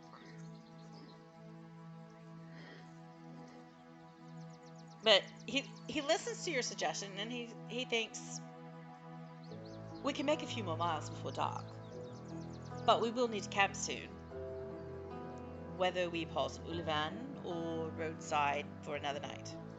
Okay. And he scratches his chin, and he's like, I dislike broaching the subject, but Uluvin was marked on the map you found, right? Yeah, that's why we're so keen to have a look at it. So, we camp further down the road, and the 3 of you check it out? Do you want to investigate the 3 of you? Do you want more people to come with you? I offered to come along. We'll just do favours, yeah? Yeah, I think I would feel safer if there was more people guarding Lady Belliphauna. And the animals. And the animals. Oh, Yeah. because we need to leave Sprinkles behind, don't we? Yeah. Are you gonna leave Sprinkles behind? Yeah, and Yeah. I'm gonna cast Speak with Animals. I'm gonna have a. Is Sprinkles male or female? Female. Female. I thought she was she as well. I'm sure. I got confused because I thought Bonnie said he earlier. I'd like to cast Speak with Animals while we're traveling to where we're gonna camp, and just talk with Sprinkles and just say that I'd like her to keep an eye on Lady Belliphauna and sort of guard her. And maybe you should have a word with Terry and get him to guard her. He did better than all the bloody guards. What, you want me to talk to Terry? No, Sprinkles. I want you to guard Lady Belliphauna. Just keep an eye on her, make sure nothing bad happens to her, and because we just need to go look at this town and make sure everything's okay. But I don't want to leave the lady unguarded. Everything is okay. Are there orcs there? If there are orcs there, I want to come because I want to eat them. We don't know, but if there are orcs, I'll come back and get you and you can eat them. Okay, that's a deal. Alright. Hey, Terel, Yeah? are there any more of those chickens? Or the goblins? I don't think there's any close by. My belly is rubbing a blister. Alright, I need to feed the owlet. Then maybe while we're travelling southeast, me and Sprinkles will go off at like a parallel course and try and find some wildlife for her to eat. Before you move on from the sign, Jomont, he looks a little bit nervous bringing this up. But he says, I have another concern. Those 3 wagons that are leaving for Womford, they're going to be unaccompanied on the road for 2 or 3 days. Most of them, well, they were very frightened by the attack last night. And they're largely defenseless. I'd like to send Sergeant Pulte with a few outriders as their escort and have them reunite with us in Secomber. Do you think that's a problem? Do we, well, off the record, do we think that he's trying to weaken our defences for any particular reason? By sending off fighting them? To roll an insight check. What, me? Do we want me to roll an insight check today? Quick, get a clip up of Cricket. Oh, well, it's not going to be me. No, me neither. No. Whatevs, Trevs. Yeah, as far as you can, you're like, there's no like evidence that he's deliberate. He seems to be genuinely visibly uncomfortable. Like, he knows that this is kind of stretching things a bit. And Belliphauna, she pipes up. She's like, kind of, let me consult with my people about this before we do it, before you send anybody after them. And she kind of like huddles you over, you know, kind of on the side along with Ragnar. And she's like, look, I know, I know you have stuff that you need to do in Secomber. And I have a little task I'd like to do in Secomber too. Because, well, they have a sewer system, and it's like the only place for 200 miles that has a sewer system. So I'd like to get like the plans, maybe, and the engineering of how they do that, because I'd really like Parnast to have a sewer system. You know, like get the poop out of the streets. It's good deal. But I thought you were going to say she wanted to just go somewhere where she could flush a toilet. Well, yeah, that too. That would be really great. I would appreciate it. It's been a while. Years. Years. All right. But I was only planning on it taking a day or 2 max. And he's talking about like 4 or 5 days in Secomber. Like, we can't take all of the livestock into Secomber. We're asking the people who are traveling along with us to like just hang out there for several days. That's going to cost money. I mean, I feel for these people traveling on the road, but is that really our problem? Well, no, but if he's being genuine, I can understand his concern. You know, he's just looking after people, isn't he? Well, I don't know. Maybe he sees this word unkind and he just like has a guilty conscience about something. Is just trying to do something, I don't know, make up for it. Anyway, do you really think it? Do you think they're in peril? I don't. But what does Kai know?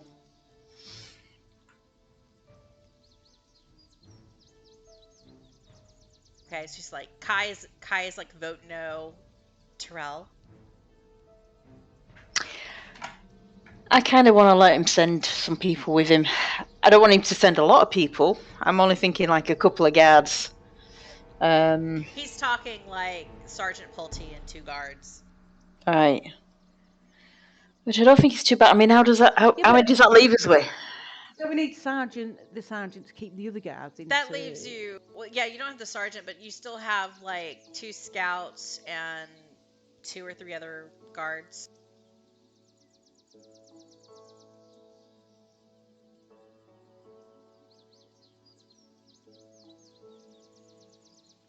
Yelena, what's your vote?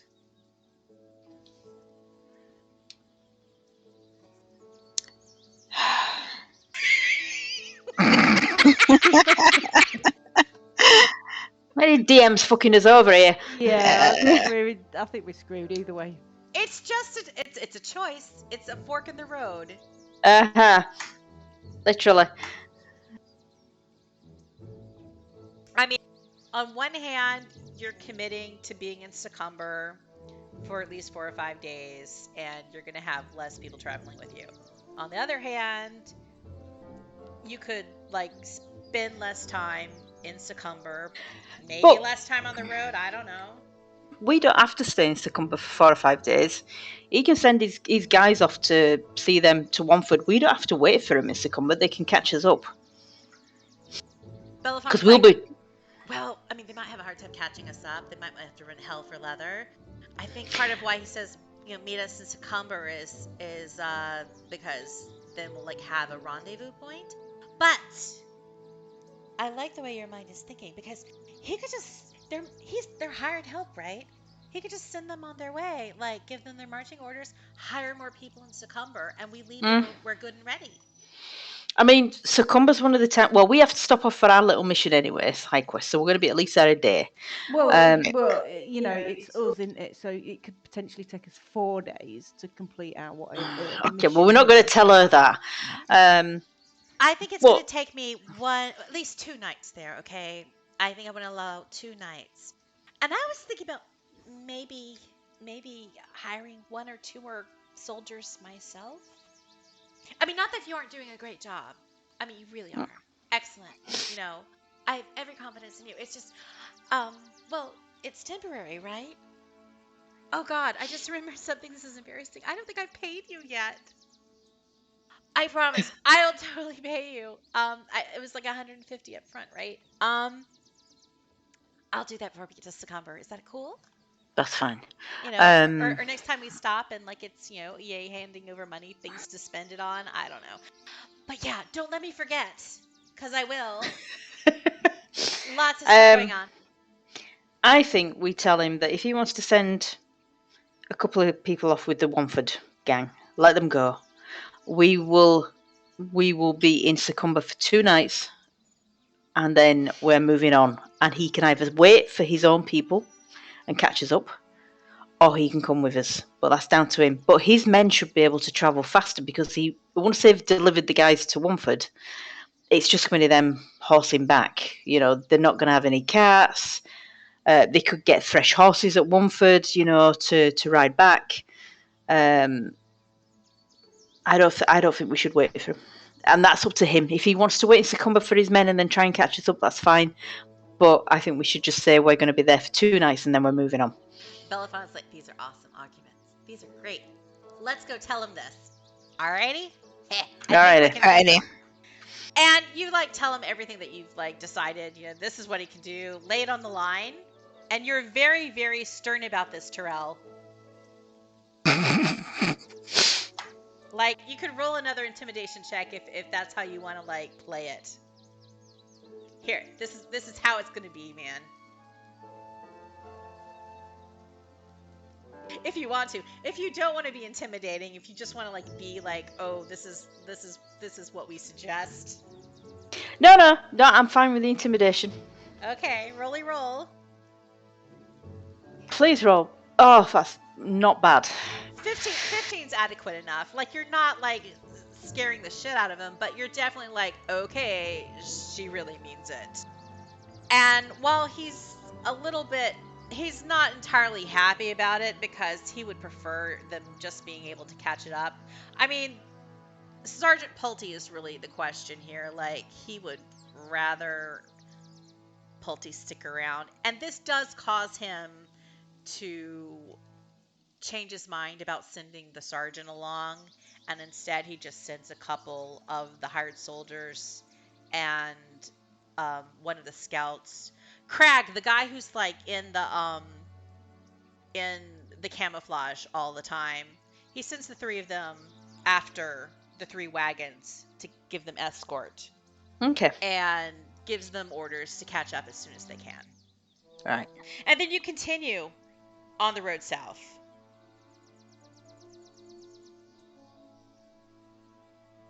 But we're still stopping at Uluvin first, yeah? Yes. Yeah, the intention is to stop at Uluvin first. You start to see a smattering of homesteads alongside the road. Some of them are abandoned. Others, you see small herds of grazing cattle in the distance. Unfortunately, one of the wagons loses a wheel. And there's a stop, a pause. Daisy Brownbank jumps out. She has her carpenter's tools, and she starts working on repairing the wheel. But in order to speed up the job, she might need help. So, like, you can jump in and assist her with the repair using your talents. And that'll shorten the time that you're stuck by the road. We couldn't fix a tent. How are we going to fix a wheel? I'm strong. I can lift stuff. Yeah. True. Terel, you can definitely, like, hold the wheel in place while she, like, repairs the parts Sure. with some wood she has. Make a strength check.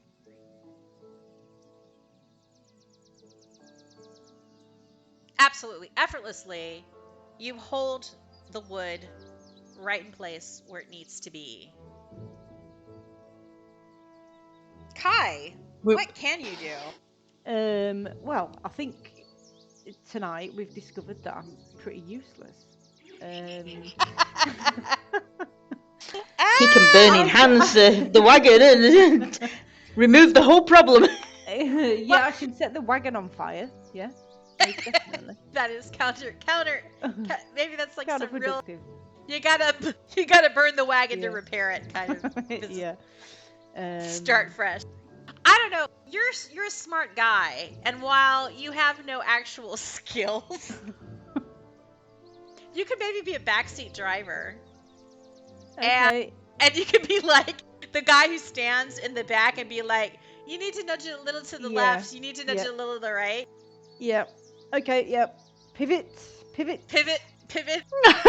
Yeah, exactly. Do an intelligence check. Yeah. It's like with Terel, she's cut off like half an hour from this repair.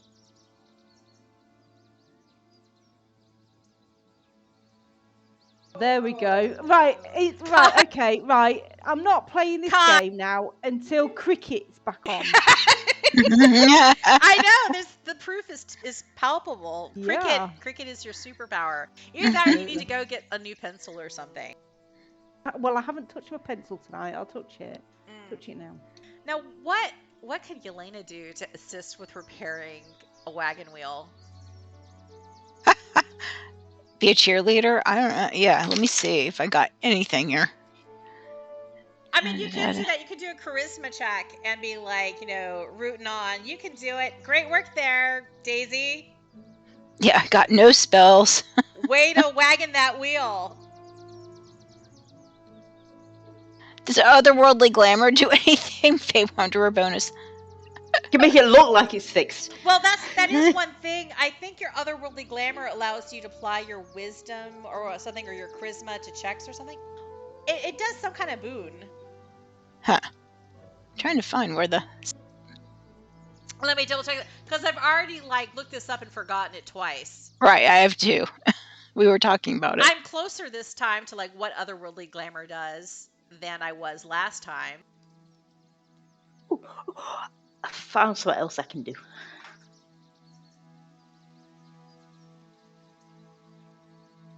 Charisma. Whenever you make a charisma check, you gain a bonus to the check equal to your wisdom modifier, which I think we have coded in Fantasy Grounds.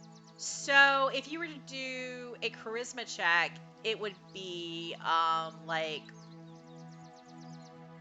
a higher modification because It would you're using your literally be wisdom. +2 to it. Yeah. I think we have it coded. So you could do a charisma check to root her on. I'll do it. Do some motivational speaking. There we go. Booyah! Ooh, nice. Whoa, yeah. Booyah! So thanks to 2 of the 3 of you, you shave off half the time it takes to repair this wagon wheel. And it's not like the sun hasn't completely started to set yet. You've managed to get back ready to move before the sun starts to set. But as the repair is finishing, you see 2 riders approach slowly on horseback. As they draw closer, it's a man and a woman. They're on the thin side. So are their horses. Their clothes and tack show signs of wear and patching, and their expressions are solemn and a little bit resentful. The woman calls to you when they're 100, 120 feet away, like normal spell range or something. And she calls, "You've been stopped here a while. Are you here to rob and ruin?" No. I'm going to No. step forward and point to the wagon and say we were dealing with some repairs. Why would you think we were trying to do that? That's what people do when they come here to Uluvin. Most people are only here to rob and ruin. Who pause? Rob and ruin who? The people here. In your town? Town Do you and outlands. not have soldiers, a guard? She laughs. They move a little bit closer. And her horse kind of like nickers in place. And then she calls, "Your cattle are eating grass on my land. That's one form of stealing. If your intentions are fair, that's 5 copper for a day's grazing." Have we seen any signs to suggest that this land is owned by anyone? Well, you saw cattle grazing in the distance. But And are we not on a public road? No. if you look at a distance, there you can see some fencing and stuff. Yeah, but are we on the other side Kai's of Are we not on a public road? the fence? Does Kai say that out loud? Public. But are we not on a road? We're on a road, aren't we? We're on a road. Yeah. And You paused by a road. While the repair was happening, the livestock were kind of like wandering off the side and nibbling. But at the side of the road. at the side of the road, like the hedgerow, which is free for everybody. Or have they gone into somebody's paddock? And her eyes narrow. Terel, So get your you all intimidation hit. out again. You all hit Yeah. rob and ruin. I'm going to step forward and say, what the chuff? Yeah. I'm gonna get, yeah. But I am kind of riled up about it. I feel that they are being very unfair about the situation. I will go for the intimidation. All right, roll an Ooh. intimidation. Fight. Oh yes. Cool. We are not here to cause trouble, but you are being unfair. She's kind of mulish about it, but she's not going to say anything else. You see her kind of like bite her tongue, and she's like breathing hard a little bit, grits her teeth. Is the man doing anything? Out of curiosity? He's just kind of glaring at you from his saddle. He's sitting there quietly.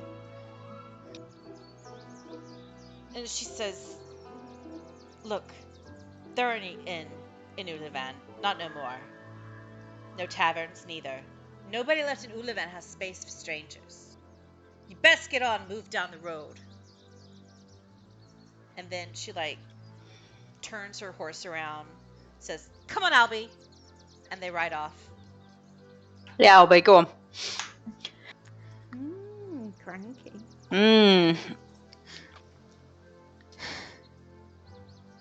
So no bath. Definitely no bath.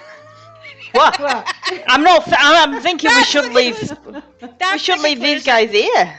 They're like, But I'm very curious what has happened, if this has been because of the cult stuff. No. Yeah. So it was Uluvin that crossed off the map. yes. Yeah, did it? Yes. Yeah. Yeah, okay, that's the concerning thing. yeah. So whatever has happened there. What was I'm sorry. the second time that was axed off? Secomber, I think. Secomber Well, that's Uluvin. not good. God, No, I know. No bath in either town, Yelena. What are you going to do? I know. I thought Terel was the one who was obsessed with hygiene. I am, but I think Yelena's just a bit mucky. She's She got. wants to I just remember the last time we passed up a bath. Well, I regret it. There is a pocket on her green vest that needs repairing, so That's true, That too. yeah. it's residual trauma. Right, well, we're just going to have to go on to Uluvin and have a look, see what's occurring now. Yeah, but now I'm not sure if we should leave Lady Belliphauna outside Uluvin or if we should take her with us. Because we're going to leave everyone camped outside, won't we? I think we have to take everybody as close as possible. You could. So you continue a little. Everybody, you can get back on the road. You continue a little further, travel another half mile, and you come even with a red windmill, or you draw even with a red windmill. And there's a turnoff from the road, and you can see down the turnoff that there's the little kind of the outline, the profile, the whatever you call it, of a village. That's Uluvin. Turn off down the road. But as the caravan pulls even with this red windmill, you see its sail whips slowly turning. And there's a murder of crows perched on the structure. Stray birds are jumping lower to inspect something hanging from its tail pole. And as you get closer, you realize it's a body swaying in the breeze, hanging from the tail pole. Lovely. Belliphauna does not like this. She's like, I don't think I want to stay here. No, I'm not sure any of us do now. But we need to go in there, don't we? Is there something we're supposed to be doing? We were just going to investigate why we think it might have been crossed off that map. Right. So can we find somewhere where we think would be safe to park everyone close by, sort of like easily fortified, maybe on a hill, so they've got raised level advantage sort of thing. Okay.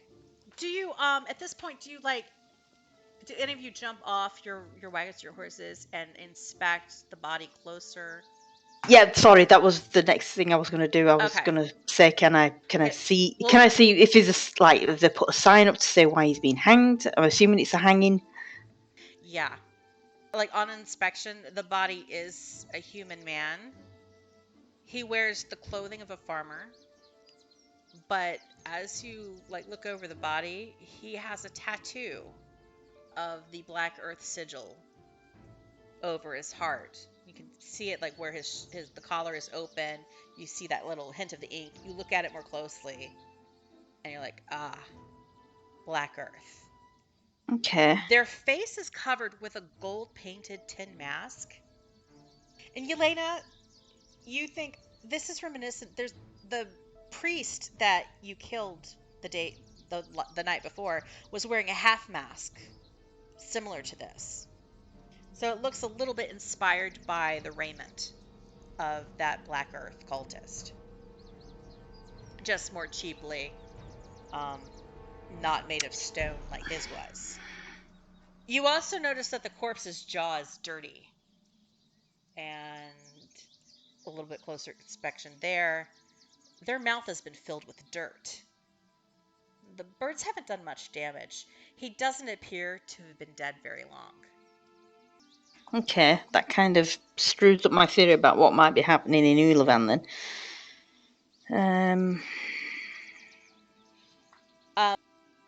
Now, if you want to continue down the road searching for a good spot or something, and like leave Uluvin for either skipping or checking out later, coming back, circling back or something. Is that what you want to do at this point? Well, I mean, do we still want to go into Uluvin while we're here? It seems like we should, to try and find out what's happening.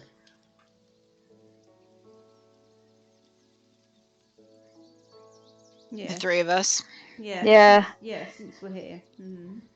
I don't want to leave the rest of the caravan sort of like defenseless. We got Jomont. We got Terry. You totally got Jomont, or you have Terry or whatever. True. Terry's pig. So how do you want to proceed? Are you going to like send them on, send everyone who you don't want to be here on to look for a place by the side of the road, down the road a couple miles? Do we want to just Or- leave them to move on and just, and find stay some- behind and continue your investigation of Uluvin? Or do you want to ride with them until you find a location for the camp and then circle back? Or do you want to just keep going? So I guess I think we need three to. options. I think. Right, I think we need to stop in Uluvin and have a look around to try and find out what's going on. Mm-hmm. So do you send them on their way without you now, or do you ride with them, find a place for them to camp, and then come back? How long would that take? Just roughly, just until they find a place. Well, I think you're talking about going down the road like a mile or two. Maybe we should just let them go on then. Traveling Yeah. another half hour, hour. And just make sure Jomont knows that he needs to camp somewhere safe. All right. So you send them on their way down the road. It's the three of you staying behind. Hang on, Kai thought of something, but her microphone wasn't working. No, I was just saying we need to take Sprinkles with us then. You think? Yeah, I don't want to leave her. But anyway, carry on. Okay, so you're gonna keep Sprinkles? I think so. All Well, right. Okay. But Terry's moving on. Yeah. Jomont, the ever incompetent, is moving on. So it's the three of you and Sprinkles.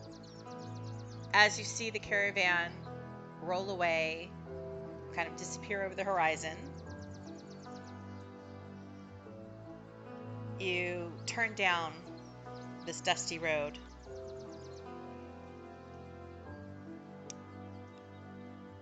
Walk a couple 100 feet. You see there's a palisade and chimney smoke visible in the distance. Drawing closer, the palisade is remnant of former defenses. There are giant-sized breaks in this barrier. There's no gate to close against intruders. As you approach this collection of dusty wood-framed buildings with tall facades, a bell tolls 3 times. There are audible shouts and a staccato clatter of clapping wood and slamming doors. About half the buildings that you see are wrecked, burnout, collapsing, doors and windows missing. You pick out the ghost of a former inn.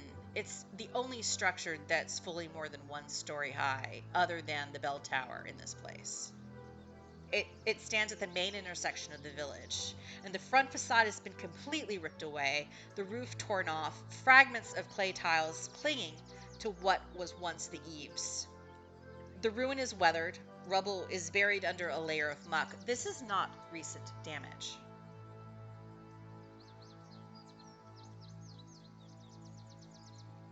Can we tell how long ago it's been damaged? Do insight check. Anybody who wants to contemplate it, do their CSI Uluvin. Go on, Kai, roll a 14. Ah. Poor Kai, you like got Terel's dice I'm now. done. Kai. Well, ugh. Kai's not having a good day. No. Let me find a link for some old cricket matches. Yeah. Best of cricket. Yeah, your inspection combined with you're thinking combined with what you know about history of the area, what you've heard before, you think that this is several years old. You vaguely remember that there were, like maybe 4 years ago, there were a lot of giants rampaging in the area. It's like the hill giants that people talked about in the gossip back in Roosh Fair. That's some of the stuff you heard of. I think you heard of there being giants around Uluvin at one point, and that they'd done some places dirty. So you think this is several years old, the majority of damage to this town. And it just has this kind of malaise, like the place has been beaten down, and a lot of it looks deserted, and there aren't a lot of people left to like prop it back up. And from the way that they're acting, you think they pretty much have given up. And as you do this inspection of what used to be the inn, you hear a hissing sound come from one of the houses. It's a voice that says, "No strangers! Nothing for you here!" Followed by some profanity.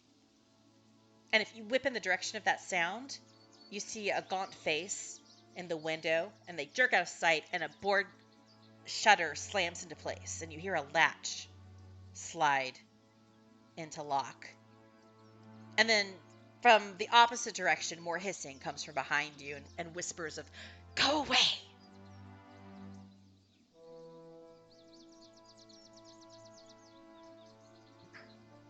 Okay. Well, something's definitely gone on. You don't say. You definitely have a sense that you're being watched, studied, and judged by the people left here. So, then, what do you reckon? Direct approach or just nosy? I reckon we could get Yelena to do a charisma and Sure. try and talk somebody. talk somebody into talking to us. Tell us what's happened. What Kai's do staying you out of do? it. Do you try to go do a knocking on doors? I mean, I'm tempted to just stand in the middle of the street and say, "What has happened to you? What's happened here?" Nobody really responds to you, and they continue just kind of hissing, "Go away! We're not talking to you." And Okay, so if they're hiding us, what worries me if they're hiding, whatever did this is still here. Around, yeah. Yeah. They hide it because some strangers have come. So we need to, we need to tell them that we're friendly, aren't we? And we Yep. just want to help or find out what happened. But as I say, Kai is useless and he's not going to do anything. Okay. So do you give some kind of what do you say to try to get people to trust you? Is the Emerald Enclave like a respected association? I mean, it is like a major organization in the realms, but you don't know. You don't necessarily know, do these people have any idea who the Emerald Enclave is? Like like some people, if you encountered if you encountered somebody who was part of an organization and you knew they were part of an organization, you would feel confident bringing up, hey, I'm here for the Emerald Enclave, because different groups like Force Grey or the Harpers or Lord's Alliance, they have cause at times to work in tandem with the Emerald Enclave. So you could totally use that as like an opener. But for like a town of villagers in the Savage Frontier, it's kind of like hit or miss. Like, does that mean anything to them at this point? Then maybe call out, please, we've just come from Roosh there. We've been working with the village there. We've been working with the guy whose name I can't remember. He's in my notes. Drusil, that's it. Yeah. Drusil. Drusil suffers psychic damage from afar. They don't remember me already, so soon forgotten. Well, I've had a drink between then and now. We've been in Roosh there. We've worked with Roosh there. If there's anything we can do to help you, if there's someone causing trouble for you, we would like to, if we can't help, arrange for someone who can. Please talk to us. As you've been exploring and shouting out to people, pleading with them, trying to convince them to give you a chance, the sun has begun to set and it's almost dark. A single door creaks open and there's a shuffle of steps. An old man holding a lantern tentatively appears.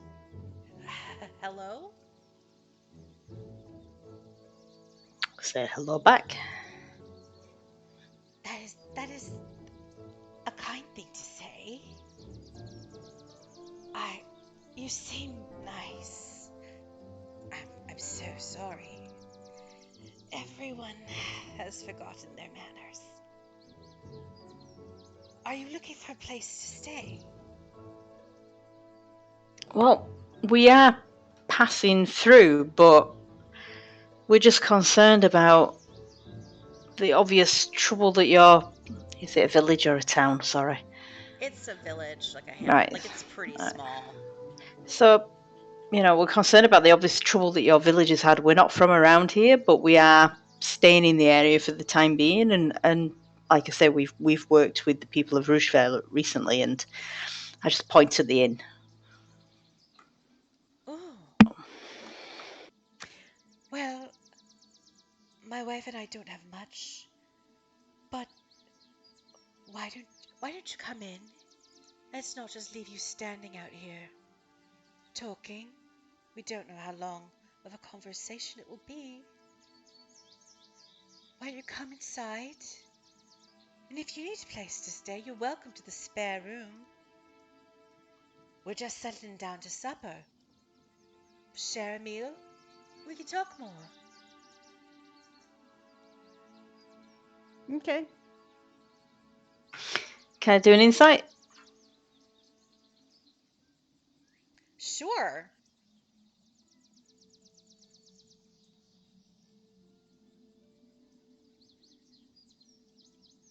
The man's form is again like the pair of teenagers or the young adults you saw earlier on horseback. He's also gaunt, somewhat thin, wizened. He is a very old man, dressed simply, equivalent to a farmer. His smile is there, his expression of kindness, but you do feel it's maybe a little forced.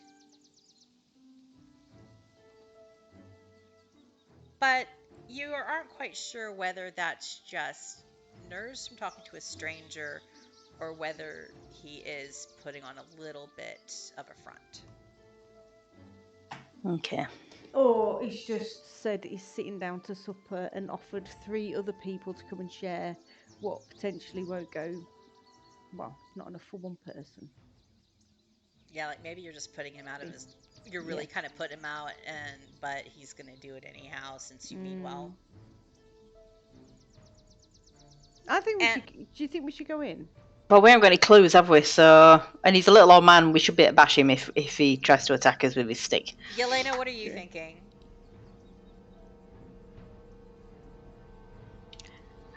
I think let's go in. Let's talk to him.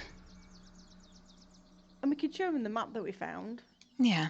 Okay. And We got say- some trail rations. I mean, they might not be, like fancy food, but it's extra food we can share with them. Mhm. Did anybody bring the beans and porridge? You did Yeah, that's not bring right, the beans beans and and porridge. porridge. That's what I'm sure, Ragnar. I'm sure we've got leftovers. He's got all of the Parnastian delicacies with Ragnar. That's where you send them on down the road. You do have your trail rations though, and you have your chicken wings.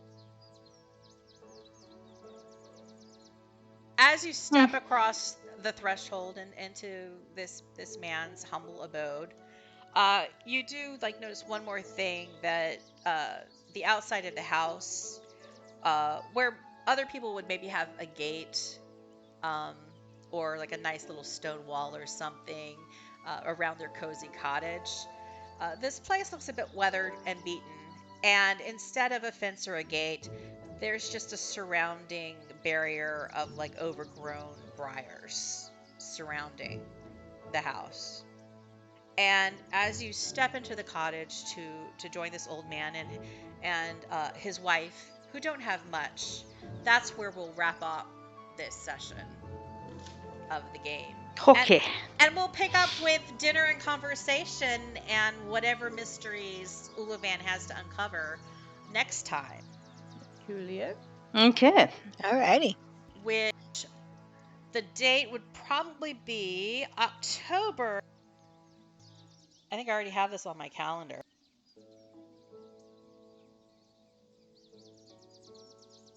October 15th. Yeah, we're good then. Okay. Should be good. October 15th. When do your clocks change? I don't know. Yeah, good question.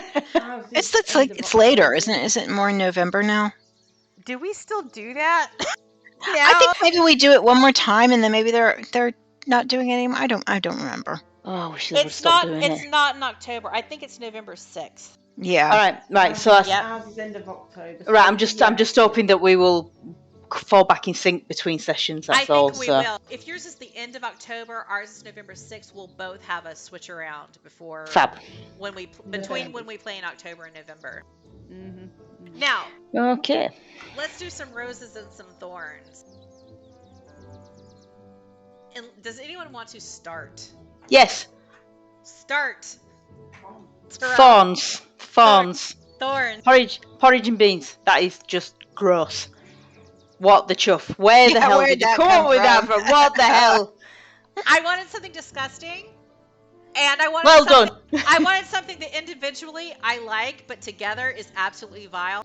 Plus, I think I said before, I made some off comment, where Belliphauna had said something like people have been all involuntarily vegan in Parnast for a while because of depleted livestock and wildlife in the area. So it had to be something that did not involve meat or dairy. So beans, Okay. beans and porridge. Okay. Right. It was gross. Parnastian delicacy. My rose is I've actually rolled half decently tonight. I know. I'm so proud. I'm so happy for you. Exactly. Yeah. It's been a while. I think though, Rach should be concerned about psychic vampirism and stuff. Because you've basically taken her power and I have channeled not. it. That was actually my thorn. Yes. And channeled it into your dice. So that's your thorn. That's my thorn. It really sucks. I hate it when the dice are consistent. It's okay if they move around a lot, You know, a little good here, a little bad there. And you're the one who used your inspiration for squat, right? Yep. That I really rolled a 1. sucked. I rolled a 1 on my inspiration roll. And the only natural How 20, I shocking. think we rolled a fair amount, even though we didn't have combat, but we did roll a fair amount and only 1 natural 20. Yeah. So So you should not be. You should still be standing. I feel very sober right now. It's amazing. Wow. We, I mean, that's a failure on our part, we need really. to do Yeah, that yeah. more often. Mm. Yeah, it kind of sucks, especially using the inspiration towards that. I think both Terel and Yelena both have inspiration. And Yelena, you rolled a natural 20, so you should So I have 2. I have 2 Yeah, inspirations. which Yep. is the max. So you need to like use one of them. Yeah, I'll have to use something Because next if time. you roll another natural 20, you're not going to get anything for it. So Kai doesn't get an inspiration again until he rolls a natural 20. Right. Or until Yep. you do something really inspiring. Right. Where's He's cricket next open one? this cricket on next Or- time. I don't Or know. I screw up something and feel guilty about it and say, here, have an inspiration. That's how it works. It's a mea culpa, you know? And wait. Oh, Yelena, do you have any roses and thorns? So it's really funny. So I'm sitting here taking through all that thing with the backstory with Yelena and Jomont, and I'm taking notes, and then all of a sudden it's like, crap, I can't remember it. I have it in front of me in my awful handwriting. Trying to remember names and such. So I don't know. That's not really a thorn, I guess. It's I'll part of try the to send game. you notes because it is a bit of a lore dump. It was. It's like I wrote everything down. Oh crap! What? And I was kind of like, I was like on the fence because I was like, okay, so like Yelena, you like had to, I kind of thrust some backstory on you because you didn't have like backstory. I had no backstory, so you did You it had for no me. So backstory. thank you. and I like wanted to wait. And in a way, it's nice because like, on one hand, like Kai and Terel have things like that I worked into the story because of what they said or what is known about them. But like you, I got to like thrust things that were already going on onto you. So it's like Tying things together. it's a little bit of both. So it's a nice option. But the whole time like leading up to the session, I was like, really, there's like too much here, and I'm gonna hate it because it's gonna take too long and stuff. But I feel like we need to do something because Yelena, like Kim, keeps rolling really shitty on history checks. And So we need to give her some history. She has absolutely no realizations about herself or her past.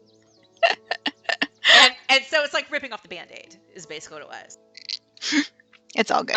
But I'll like send you a doc or something that has like some of the deets. Like I said, I was going to send you like the 3 potential contacts and maybe like a little summary. I think I put like a paragraph summary of some of the stuff in your character's profile.